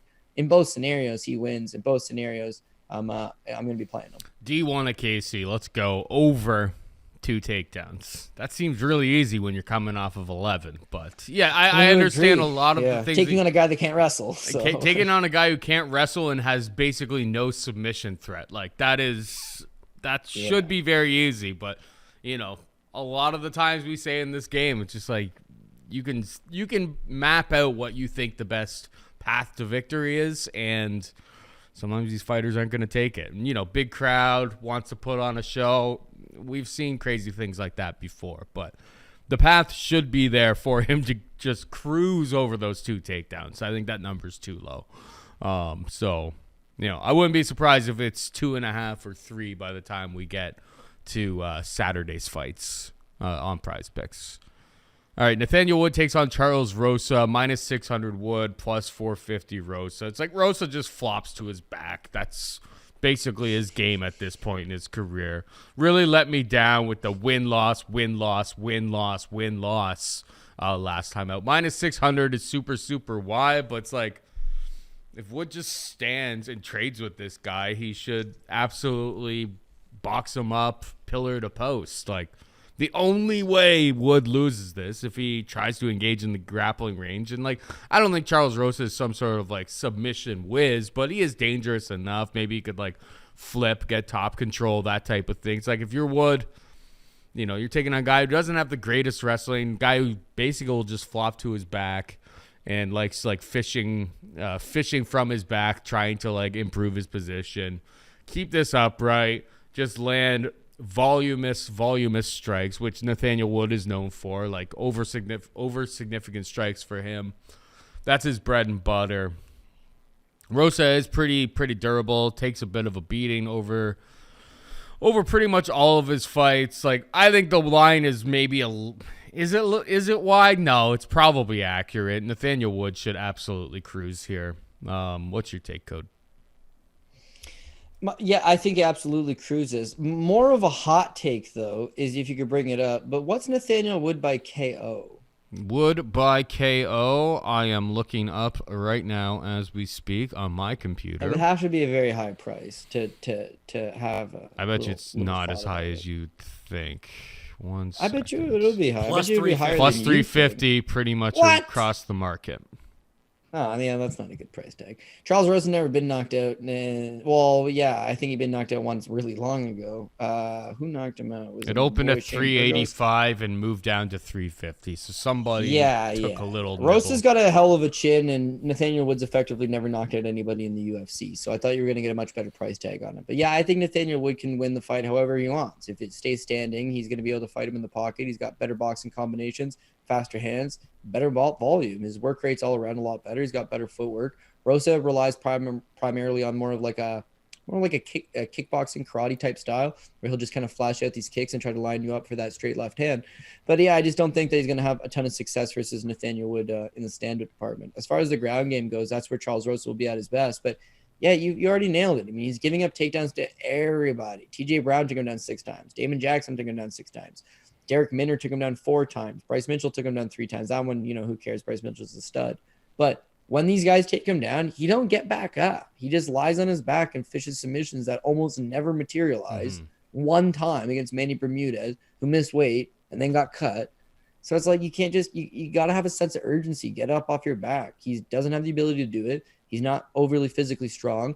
His striking's not quite there. As you mentioned, it was win-loss, but now he's lost back-to-back. It's not getting any better for him. I believe this is the last fight of his contract, and they're sending him over to the UK to take on one hell of a tough fight, Nathaniel Wood, who they're clearly looking to build up. So Charles Rosa is in a difficult spot. The reason why I didn't mind that KO is when you look at him, Manny Bermudez, one-dimensional grappler. Bryce Mitchell, I hate to say it, but he's fairly one-dimensional grappler. Derek Minner, one-dimensional grappler. Justin James, kind of very limited with his approach. Damon Jackson, grappler. TJ Brown, grappler. He's taken on a whole lot of grapplers. But you remember that Justin James fight. He's winning it, and then Justin James rocks him. I mean, he's hurt. And James, no ring IQ, and bet $25,000 on himself that night, lost. Takes him down, tries to submit him with a head and arm choke. Dude's never been submitted in his entire pro career, but sure, you have him rocked. Why not try to put him away? He let him off the hook. Burgos did catch him back in the day, 3rd round, make him work, hurt him. I think Nathaniel Wood's just going to pressure him. He's going to hurt him standing. He's going to take him to the ground. He's going to ground and pound him. he's got a legitimate chance of maybe taking him out inside the distance. Not by submission, because, again, Rosa's never been submitted and has very good submission defense. But I think he'll be able to TKO him, pound him out, land on the standing, hurt him. And, I mean, this is set up for Nathaniel Wood to get back on track. They call him the prospect. He is moving that. up He's a from mega 135. prospect. He had a catchweight fight last time out, so he's, But he hasn't had time to very fill good into for the him. division. No, that'd be good for What him. about That'd be good for him because if you 75.5 watch- significant strikes? I mean, he's got like over 130 his last 2 times out.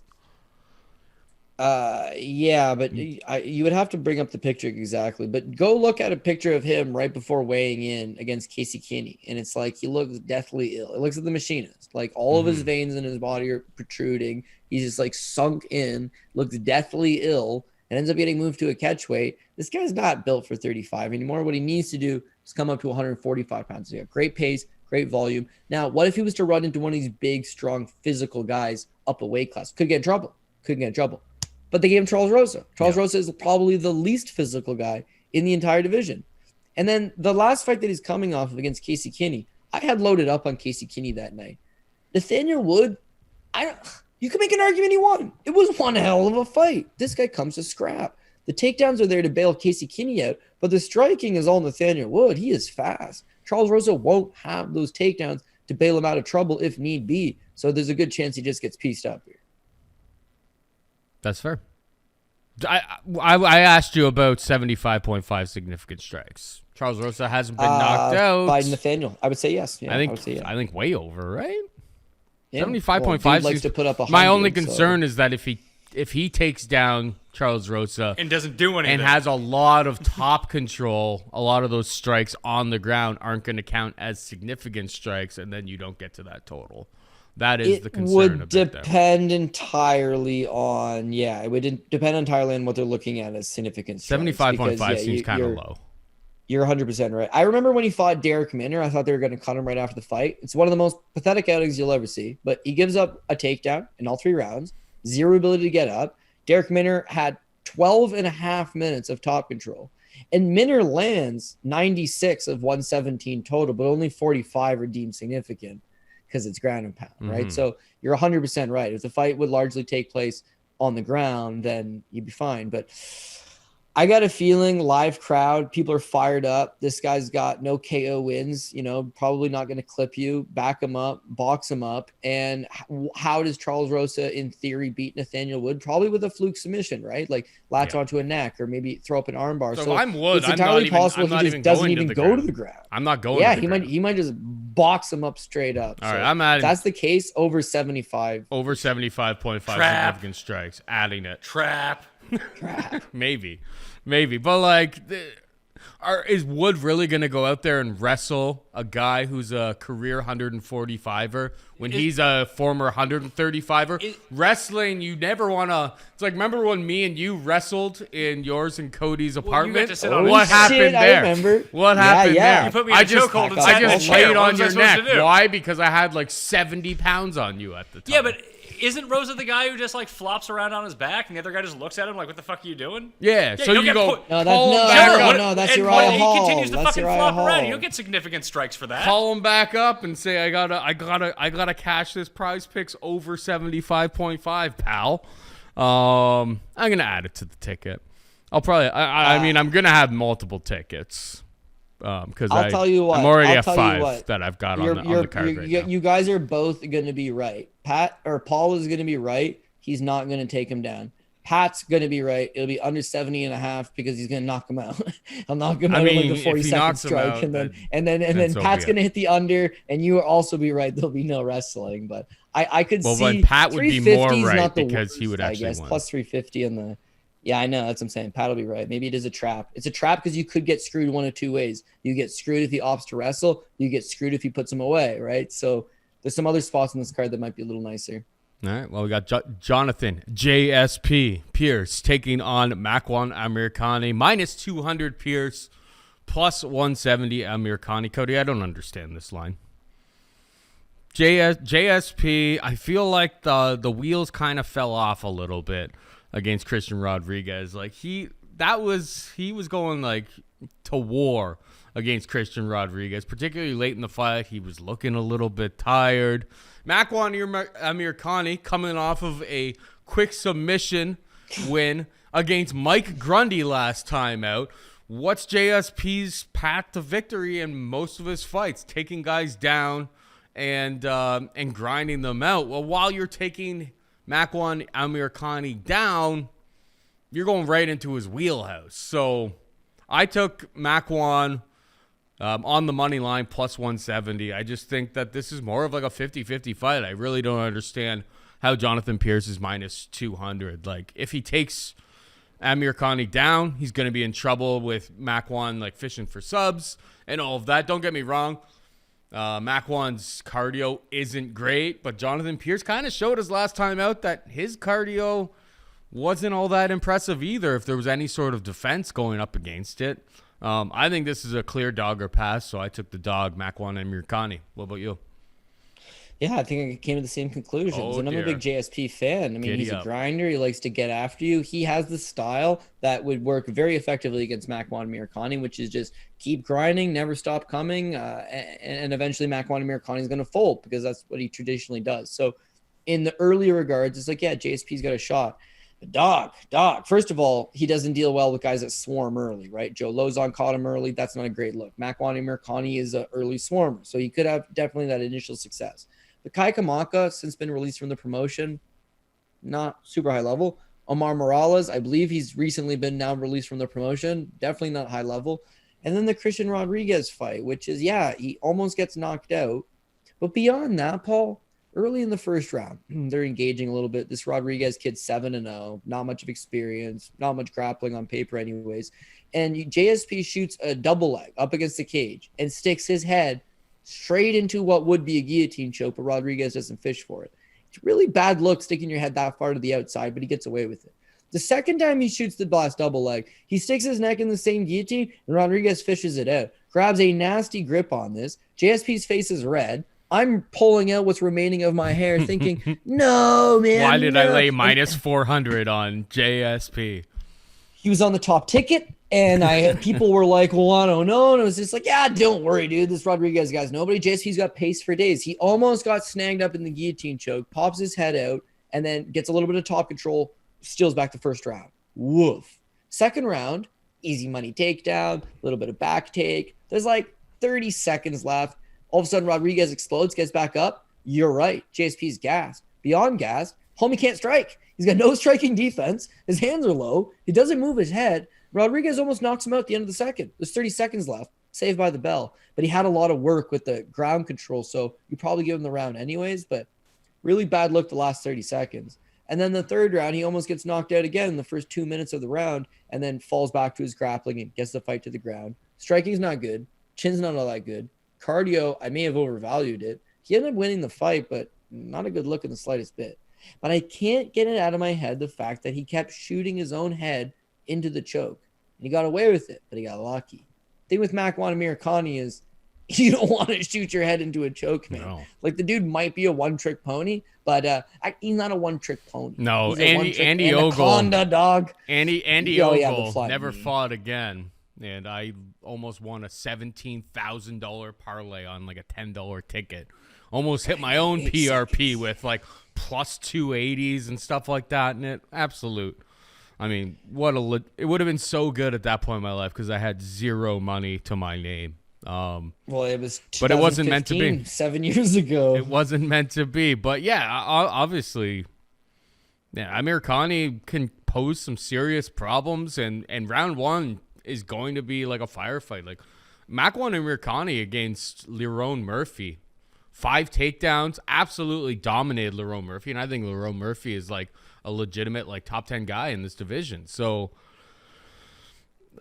he's dangerous in the round one. If Jonathan Pearce has like 7.5 minutes of cardio, this could be really, really dicey as we get into, you know, the last 7.5 minutes of the fight. So yeah, there's the submission risk, plus like if Pearce's cardio isn't really, you know, elite as we kind of thought it was, if like what we saw in Rodriguez fight is what it actually is, like these are going to be close rounds in the later rounds, even when Amirkhani starts gassing. Yeah, well, I would say Pearce's best round is the first round as well. So that's going to be to his detriment, is that he likes to come out fast. So when you look at Makwan at his best, the rear naked choke over Masio Follin, a minute 40 into the first round, right? Chris Fishgold, the Anaconda choke, catches him into the second round. The Danny Henry Anaconda choke, 3 minutes into the first round. That last time out with Grundy, 57 seconds. The Grundy one, the most notable because it was from a takedown, right? I mean, Mike Grundy was the one that shot the double leg and ended up getting himself caught in the choke. So Makwan Amirkhani versus Lerone Murphy, he's the offensive wrestler. He gets 5. Him versus Kirk, he got 5. Him versus Edson Barbosa, he got 3. Him versus Shane Burgos, 3. Danny Henry, 1. Chris Fishgold, 1. Jason Knight, 3. And Arnold Allen, that's actually really aged well, 4. Mike Wilkinson, 4. Outside of, I know you hate to hear this, outside of the Andy Ogle fight, Makwan Amirkhani has completed at least one takedown in every single one of his UFC fights. Outside of the very first one, where he landed a flying knee 8 seconds in, and his most recent one, where he choked the guy out with Anaconda choke 58 seconds into the first when the guy tried to take him down. So I think you're playing into his hand if you're JSP and you try to shoot the early takedown. If you decide, you know what, I'm not going to engage this guy, we're going to stand. You run into 2 problems. Problem number 1, you ain't not that good of a striker to begin with, right? So what's the game plan? You're just going to have a striker for 15 minutes? You're not a very good striker. Thing number 2, perhaps a bigger issue, is that Makwan Amirkhani might actually be the better wrestler. Like, if you don't shoot on him, he might come out and shoot on you. And that would be a problem as well, because now he's going to set up shop on top, and then you would hope to just survive the first round and hope he tires. But not a great position to be if you're this big of a favorite. So I like this card. I like a lot of the favorites on this card, but there's going to be favorites that are going to shit in the apple pie. And JSP looks like he almost did it to me last time. I think he might do it this time. So I agree with you 100%, man. I think Makwan Amirkhani is a live underdog. I like hearing that because I had already made the play, and now I feel even better about it. But, like, I think you can get, like, Makwan sub, like, plus 350 or so. Don't mind that either. I definitely see, the merits to that. But I'm happy. If you were going to take that, take the first round sub. Well, no, and not the first round sub. There was some like plus 900 start moved down to like but like the Andy Ogle, Cody, that is just imprinted in my brain. It's just like, no, I'm just taking the money line here. I'm not fishing it for any subs because what if Makwan comes out and throws a flying knee? I'm just gonna take the money line and be on my way. Plus 170 is good money to me. And the plus 170 is the best price you're gonna get, it seems. Yeah, there's money coming back. Money's coming back. People right realize now that like this is an absolute fraudulent line. I think Makwan's gonna be a pretty popular bet in the industry, and rightfully so. It's just like this fight really should be closer to a pick'em. Muhammad Mokaev minus 500 takes on Charles Johnson, who can be had for plus 375. Charles Johnson was the LFA champion or regional promotion champion. Decent fighter. So it's, they're definitely, they're taking the training wheels off a little bit from Muhammad Mokaev. I was a complete moron and faded Mokaev because, some of his early tape. Kid's 21, so it's like there's so much development to go, and I'm not doubting that he's going to get there. But maybe it's a little bit too much too soon. Is it too much too soon against Charles Johnson? Because this is a guy who's like very, very experienced, very, very well-rounded in his skill set. Probably is not going to be able to hang with him in the grappling department. Not too many people are going to be able to hang with Mokaev in the grappling department. But if this fight stays upright, could be a lot more interesting. I'm scared to touch that minus 500. I don't doubt that this kid's going to be good in the future, but you're paying the price that he's already super elite, and he's taking on a guy who, has paid his dues and fought some real fights along the way. If I was forced to bet it, I would take Charles Johnson. I'd take the dog shot on Charles Johnson, but I learned my lesson from betting Cody Durden last time out, and I'm just going to straight up pass on this spot. What's your take here, Cody? Yeah. I mean, here's my kind of mixed emotions is that on one hand, I try to fade Mokaev his last time out against Durden as well, it being that the kid's won 29 fights in a row dating back to his amateur career, undefeated as an amateur, undefeated as a pro. He looks real good. But at that fight prior to coming to the UFC against Blaydes O'Driscoll, he didn't look particularly good. He was wrestling and unable to get the fight to the ground immediately when he wanted to, striking, not much to fall back on. He's 20 years old. He's still very green in spots. It's like someone is going to take advantage of him. The UFC has a rich history of bringing these kids in that are 21 years old, whether it be Sage Northcutt or Paige Van Zandt or Chase Hooper. And the end result is not a whole lot of them stick around. Zhu Rong, like they're just very young. They're going to be good down the road potentially, but you got to start them off appropriately. And I just thought maybe Mokaev was right for the taking. As a result, I was completely wrong. Egg on the face. He comes out, beautiful flying knee, puts Cody Durden away. But did that really tell you anything new about him? Like, cool that he landed the knee and cool that it was a nice little win over Cody Durden, got his UFC debut and looked very confident and looked very competent. And this is a very bright prospect, but I would have gotten a lot more of like a hard fought 10, 15 minutes where it's like you can really see him at his best. Is he a chain wrestler? Is he going to continuously grind and shoot and reshoot? And what if he gets the initial takedown stuffed up? Like, outside of a flying knee up the middle, like, can he strike for a prolonged period of time? They're all question marks. And the thing with Charles Johnson in many ways, kind of like the action man Chris Curtis. He's one of these guys that's been around the block a few times and the UFC never gave him a chance. He's been very vocal on social media for a few years now about, I want to fight in the UFC. I can beat these guys. And they want nothing to do with him. He moves to Thailand.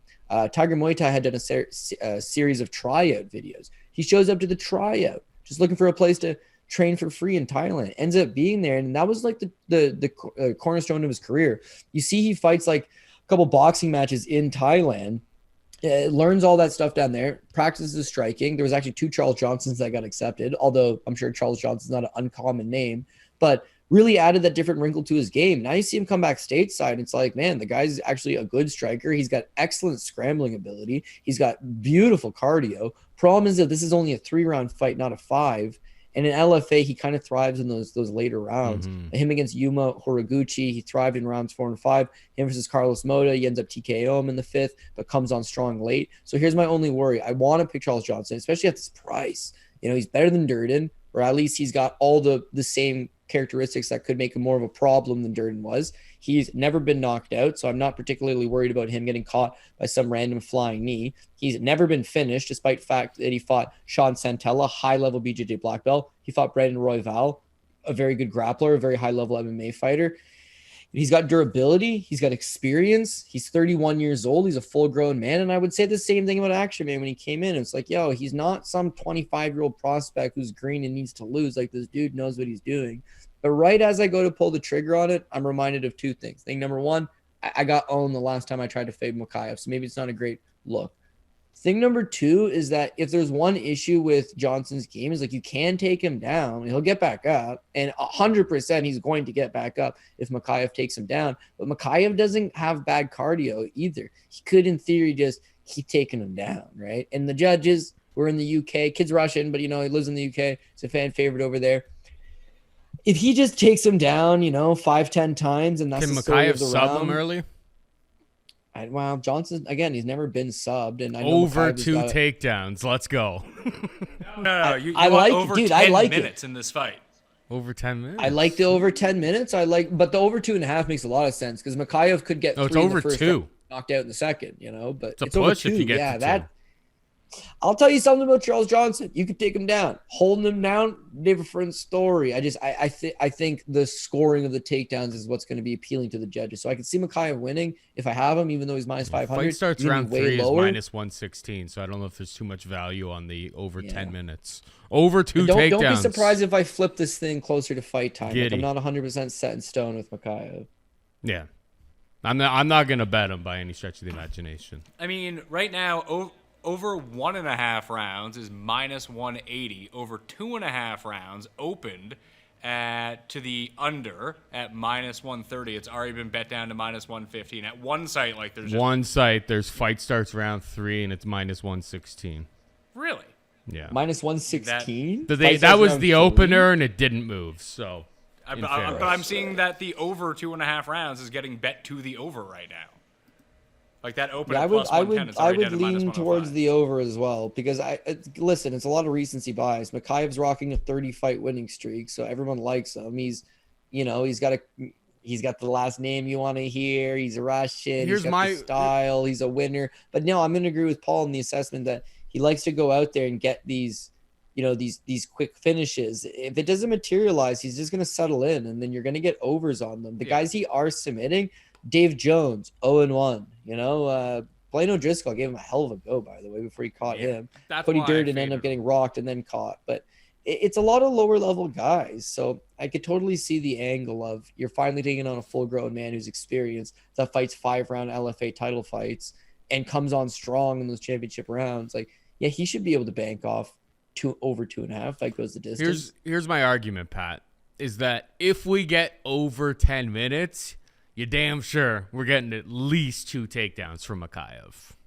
That's just why. I just think the 2 takedowns is easier. We could get those 2 takedowns in the first 5 minutes, and then there's no sweat. So yeah, adding Mokaev over 2 takedowns. Hopefully it's a closer than the odds would indicate type of fight, and he doesn't sub him in the first second like he did against Durden. All right, we got Jai Herbert taking on Kyle Nelson, -275 Herbert, +235 for Kyle Nelson. This one really has me torn, Cody, because I don't love Kyle Nelson, but the guy throws absolute hammers. And Jai Herbert's chin, very, very questionable. And 2, him against Ilia Topuria, it's that was a really vicious, bad knockout that he endured. And that wasn't all that long ago. I think Jai Herbert has, the length, the reach, the skills to win this fight. Kyle Nelson's going to be dirty and dangerous in the first 5 to 7.5 minutes. I don't mind Nelson inside the distance props that you can get at +350 or so. Nelson by KO is +600. Very, very hesitant to chase the chalk on Jai Herbert. Expect this fight to be an absolute banger, but over under 1.5 rounds is pretty much a pick 'em right now. So everyone's expecting this fight to be an absolute banger. But I think if this kind of looks like a fight that's super, super high variance, I've seen Jai Herbert rocked way too many times to be confident laying massive juice on him here. Dogger pass for me. I'll take Kyle Nelson. What about you?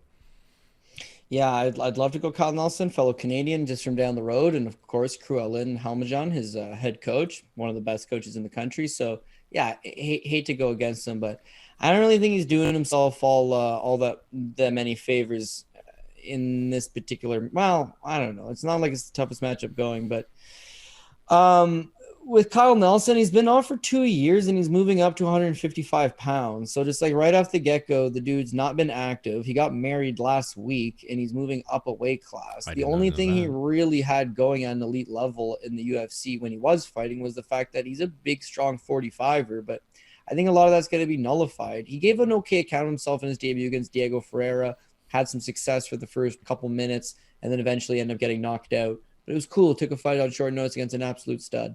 The Matt Sales fight, he gassed. He gassed bad. He got outstruck soundly 75-25. He completely tired out, and he got submitted by Matt Sales, which is something you'll never hear in your lifetime ever again, right? So cardio is an issue. Takedown defense is an issue. Submission defense is an issue. Chin maybe not an issue, but his striking is not elite.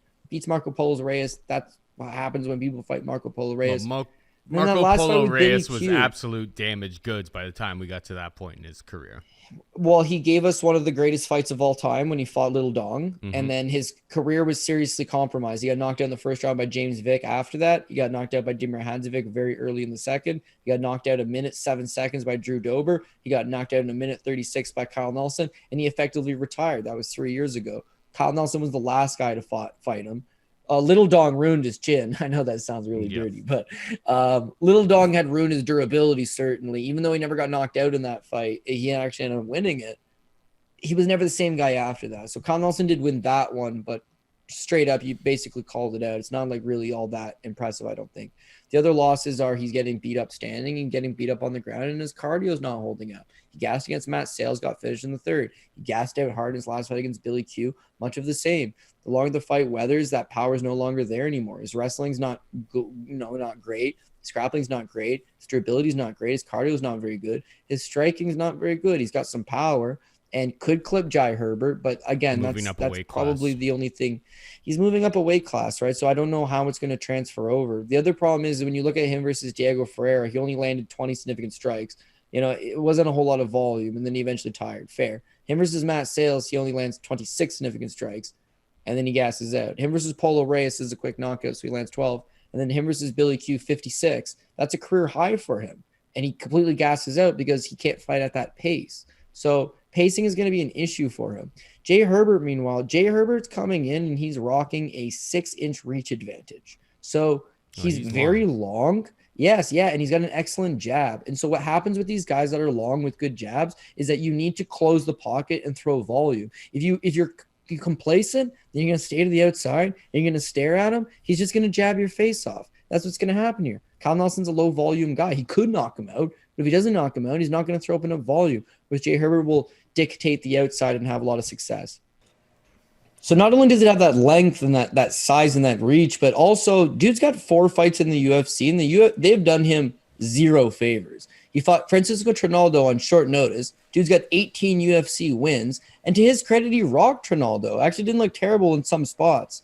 His fight versus Renato Moicano. Renato Moicano is one of the top 5, top 10 guys in his division. Like, a very difficult task. And then, of course, his last time against Ilia Topuria, he's a 5-1 betting underdog against one of the brightest prospects. Yeah, and he floors him with a head kick, and he hurts him. He has him all types of danger. Does eventually get knocked out himself, and maybe he's got a cardio problem, and maybe, he's got a chin problem. Maybe he's got these issues, but, he's fought some high-level guys in the UFC. How does he play out versus a fight with Kyle Nelson? I think if he stays at the outside, he's just going to jab his face off. He's got fast hands, good boxing technique. He's got enough power to knock out Kyle Nelson. And I can see this fight ending by first or second round knockout for Jai Herbert. The flip side of that, if it goes later rounds and it gets a little bit greasy, could Jai Herbert slip up because he has a knack of slipping up? Potentially. But Francisco Trinaldo is a world-class operator. He can make the adjustments. Ilia Topuria is a world-class fighter, maybe not quite yet, but certainly on his rise, on his way up, a very good fighter. And of course, he tested him. Those guys made the adjustments. Kyle Nelson, all of his fights, the longer they go, it don't get better for him. And quite literally all of his fights, the longer it's gone is when the wheels fall off. So Jay Herbert's not alone in that characteristic.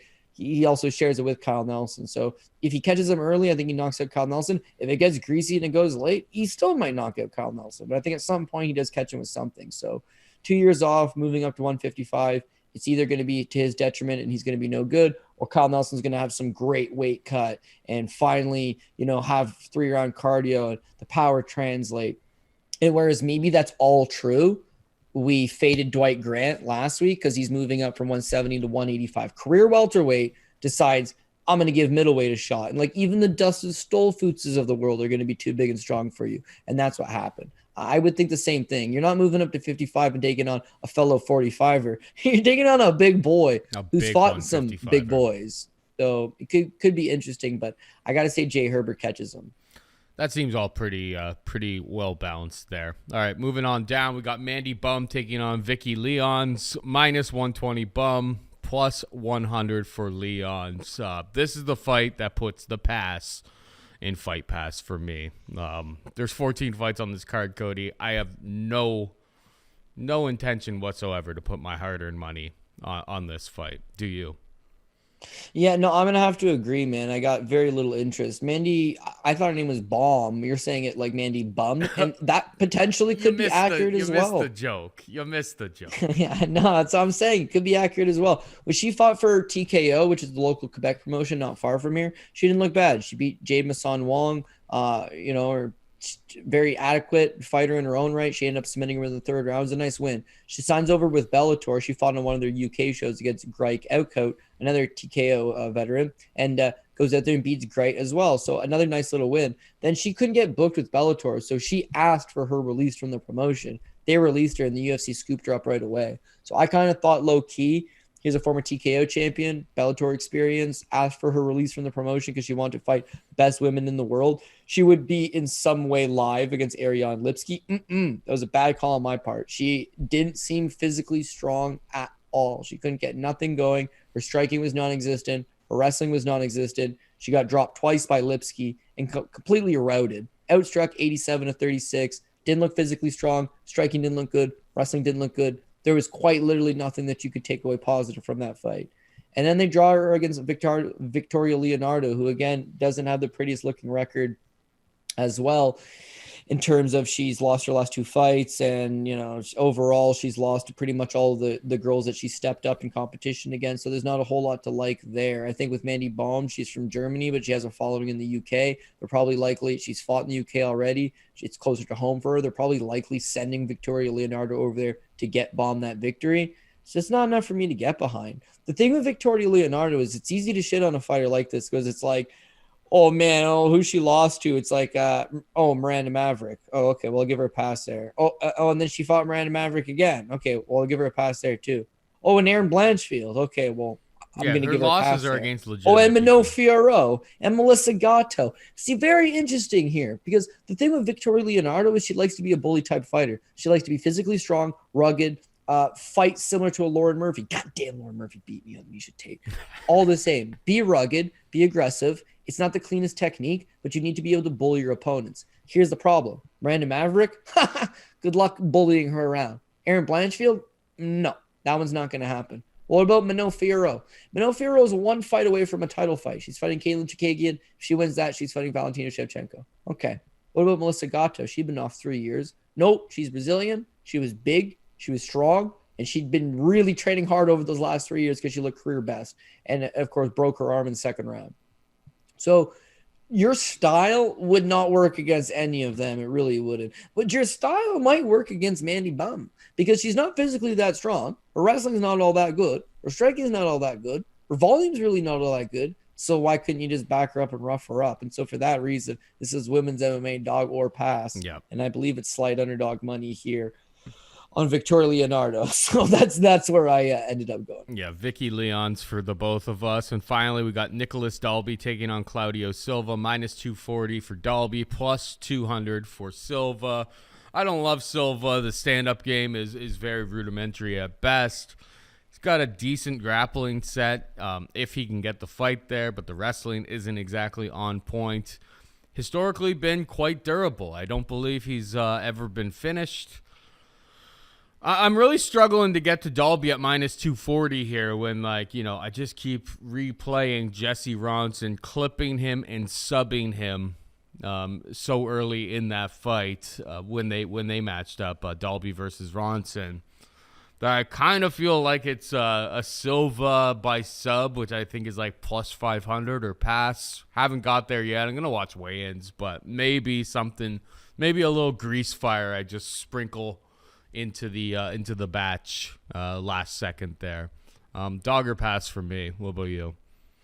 No, there's absolutely zero part of me that would ever bet Claudio Silva. It would never happen. It's never going to happen. That's fair. Flat out, no. You know me. You know how I roll. He chose a split decision win over Leon Edwards, and I think that's the reason people have always kind of given him that respect. But if you watch him on the regional scene, he's a bum. And if you actually watch the fights where he's in the UFC, he's bum. Now, he finds ways to win from time to time, but that doesn't exclude the fact that he's not good. The Danny Roberts fight, he should have lost. Danny Roberts is an idiot, found a way to lose for himself, got submitted in the third round, but he looked terrible. The James Krause fight, James Krause takes the fight of short notice, jumps up a weight class. Finally, I got me one there. Plus money on James Krause. And what you see with Claudio Silva is he might be able to get an early takedown, but if he can't submit you in the first 3, maybe 5 minutes, he gasses. When he gasses, it gets sloppy, really sloppy. His wrestling, non-existent. His striking, non-existent. All of his fights show low numbers. He never puts up anything decent in the volume department. It's just he has an ability to snatch up submissions. Those submissions, for the record, are over Cole Williams and Danny Roberts, and Nordine Taleb. I think, is Danny Roberts still on the roster? Because the other guys aren't, by the way. No. So, he subbed them.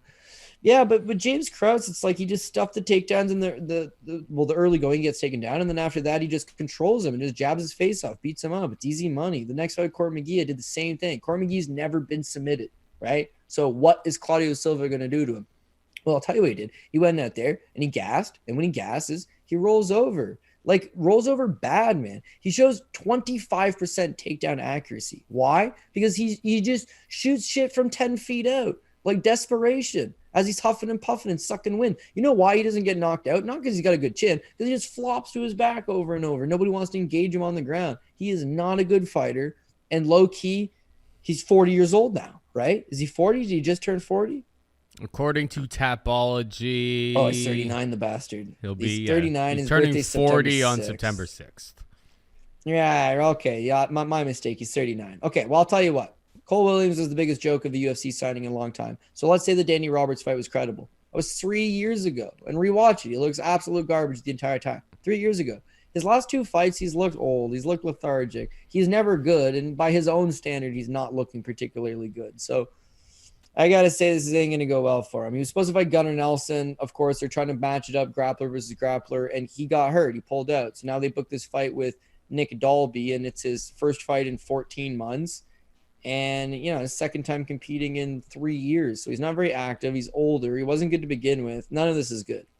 Here's why it's like a little bit dangerous is because if Claudio Silva can do anything is that he does come out hot for the first 3 minutes, right? In Dalby's case, Dalby's a slow-ass starter, man. Like, he himself generally gets his ass kicked in the first. Look at this. Darren Till dropped him in the first round. Zach Cummins dropped him in the first round. Peter Sabata dropped him in the first round. Like, holy crap, dude. You got dropped 3 times in 3 rounds, in 3 subsequent fights. Crazy. And then even some of these other ones you mentioned with the Jesse Ronson fight, he got dropped and then he got choked. But I don't think he would have got choked out had he not been hurt first. And whereas Jesse Ronson's a fine striker, Claudio Silva isn't. So I think Dalby's able to largely avoid the strike standing. Maybe he gets taken down early, but he needs to survive. And then one good thing about Dalby, cardio machine. The guy will keep going, right? And that is the biggest kryptonite to Claudio Silva. He has no cardio. The other guy has some cardio. Look at Dalby versus Till. 3rd round. He got a 10-8 round. Wow, Till dislocated his shoulder. But all the same, he 10-8'd him in that 3rd round. It was big. You look at his fight with Daniel Rodriguez. He got beat up in the early going, and he comes over strong late. Him versus Tim Means, he starts finding his range late. So this is a guy that's going to fight you for a hard 15. And the fact is that he might have a bad first round, bad first 3 minutes, but that perseverance will pay off. So I got Dalby straight up. And I'm also really interested in the live line because Dalby may lose the first round. And if he gets submitted, well, that's the end of it, right? We don't got to worry about it anymore. But if he was to lose the first round but not get submitted, I would hammer that Dalby line for sure. So keep an eye out on that. But I officially am going to pick Nick Dalby. That all makes sense. I'll pick Nick Dalby, but I'm more interested in Silva by sub because I think that's really his only out in this fight. He's very unlikely to win a decision. Dude, it took him 3 rounds to get Danny Roberts. It's not going to happen. He is the biggest. Jesse Ronson doesn't submit anybody. He just landed 1 clean punch and it's just like Nick's like, here, take my neck, man. I'm done. Get me out. Yeah, and then immediately afterwards, Jesse Ronson did a 3-year suspension because he was on steroids for that fight. So you tell me, Paul Shaughnessy. You tell me. Well, we will see at the weigh-ins if Claudio Silva is on the gear because his body, it'll be very obvious if he's on the gear because he hasn't exactly been one of those guys who looks like very svelte. Yeah, he's got a Ronnie Yaya build to him. Ronnie Yaya, I think that's disrespectful to Ronnie Yaya. Ronnie Yaya is well put together. Ronnie Yaya is a winner. I can't take that away from Ronnie Yaya. Is the man knows how to win. Mm-hmm. Claudio Silva, it seemed like that was the case in his career. It's like, why does this guy keep winning fights? How did he beat Danny Roberts? How did he beat this guy? But it's like, well, Danny Roberts always loses because he himself finds a way to lose every single time. Who else did he beat? It's like Brad Scott. It's like, oh, okay. And like, what else? It's like the split decision whenever Leon Edwards. Like, it's always come back to the same shit. He beat a good guy one time 10 years ago by split decision. Like, go back and watch his Super Fight League fight versus Professor X Xavier Fupapacan. No, I don't. Let me know if Claudio Silva's a good fighter, pal. You let me know. All right, that's where we're at, man. All I've got this week so far is Jordan Leavitt by decision plus 800, Makwan Amirkhani plus 170, Volkan Oezdemir minus 146. I have Chris Curtis listed on my list right here with question marks next to it because I feel like if we get to the weigh-ins, this number is going to continue to plummet. I think you're going to get Chris Curtis at plus money. as the week goes on. There's a lot of people who like Jack Hermansson. I can't really fault it all that much. But, like, I feel like we got to back our guy, the action man. He's made us so much money in the past. We know he's never going to quit. He's going to fight for our money. But I think we can get a better price than what's available on market right now. For prize picks, I was trying to fish out a new one. I got Krylov under 90.5 fantasy score. Marc Diakiese over 2 takedowns. Mokaev over 2 takedowns. I got to fill that out with 2 other ones, but the one that I actually already have in play is Krylov under 90.5 fantasy score. Chris Curtis over 76.5 fantasy score. Volkan Oezdemir under 40.5 significant strikes, courtesy of Cody Saftic. Diakiese over 2 takedowns, and Nathaniel Wood over 75.5 significant strikes. $100 pays $1,000. Hit him with the PRP, Cody. Hit him with the PRP. Favorite heavy this week. But we're going Tom Aspinall, Chris Curtis, dog number 1, Paddy Pimblett, Alexander Gustafsson, dog number 2, Molly McCann, Volkan Oezdemir, Mason Jones, Marc Diakiese, Nathaniel Wood, Makwan Amirkhani, dog number 3. I'm going to take Muhammad Mokaev for the time being, but we'll see there. Jai Herbert, Victoria. I got 4 dogs straight up on this card. What am I talking about favorite heavy? 14 fights, 10 favorites, 4 underdogs. That's what we're doing this week. Let's go. I think you got a lot of parlay material, like on a personal level. You don't have to go with the main event. You don't have to go with Chris Curtis. Just those are the big fights. But Paddy should roll. He really should. Molly McCann should roll. She really should. I think Volkan will roll, although because I've been burned so many times, maybe we'll drop him down the line. Mason Jones looks like he's going to be really good with his pressure. Marc Diakiese looks like he's going to be very good. Nathaniel Wood looks like he's going to be very good. You got 4 or 5 good guys right at the top. So we should be able to fill out 2 or 3 lines, no problem. And then beyond that, we're going to hit Dolby because Claudio Silva's a bum. Jay Herbert's just goddamn too long for Kyle Nelson. Yeah. Honestly, like maybe I'm overstretching because I actually feel good about this card, but I haven't felt this positive about one in a while. What I will say is you're going to lose a lot of these lines. If you're listening to the card on Wednesday, maybe lock in your stuff now. Don't wait for me to send out the PRP by Saturday because you're going to lose it on quite a few of them. I think the line's going to go in a different direction. The other thing is you've got 14 fights to work with on this card and a Bellator on the Friday night. So maybe this is a good week to mix and match stuff together and really just zone in what we like the most. Makes sense to me. Yeah, like a lot of the chalk, popular British card. We saw it kind of last time. It's like the chalk is going to get chased. People are going to add their parlays, yada, yada, yada. Those numbers are going to inflate. I mean, it happens pretty much every single week, but yeah, fully expect it right here. Your minus 425 on Molly McCann is going to be like close to minus 600 on fight night. So, early bird gets the worm. Prize picks, Pat, what you got for us? Well, I want to remind everyone, use code DOP at DOP. prizepicks.com. Just hit the link down in the description. You'll get your $100 deposit match if you do that right now. So I'm going to give a 2. I'm also playing a 3. I won't give that one out because it's going to be a part of the 5, like the Bonanza one. But that's how we play. I honest to God, I played this all throughout football. I played it all throughout golf. I cleaned up on USFL. And if you can just have the ability to keep it to 2 or 3, you're going to fucking clean up on this. It's when you start playing the 5s and the 4s and you get 10 times your payout. Like that's when you're going to start losing money because you're going to go like 3 or 4. Even last week, I had a bad week last week. We're still up 7x. And now we're going into the 4th week. So the official one for me, Mason Jones over 53.5 significant strikes and Diakiese over 2 takedowns. Just try to keep it simple. You guys both seem to like those guys, unless Jones knocks him out right away, which doesn't seem like the craziest thing that could happen. But that seems like if he doesn't, this number is most definitely going to hit. So that pays 3x, $300 into $900, 100 into 300, whatever you want. In the 5 play, those 2.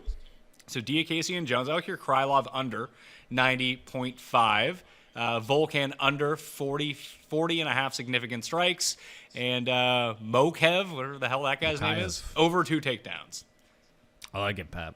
But, all that Oezdemir, sounds good to that would me. be Yeah, the one for under sure. 40.5 is the one that I like the best after Diakiese and Jones from what you guys were saying. I almost wanted to play Paddy the Paddy fight under 8.5 minutes too, but I didn't get there.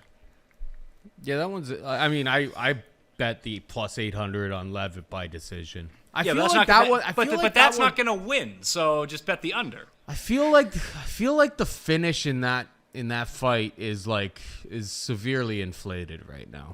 But maybe I'm wrong. You know what? I'm gonna agree with Paul. I was just looking at it that the over under set at 8.5 minutes. I take the over on that all day long. Like Leavitt's style is risk adverse. He's just playing jiu-jitsu. He's not getting knocked out of his back, and he's not likely getting submitted. Paddy, meanwhile, will try to get the fans going, but I don't think he just romps right through him. Action Man has got a 12.5 minute is what it's set at. Action Man could dice a fool. We've seen it.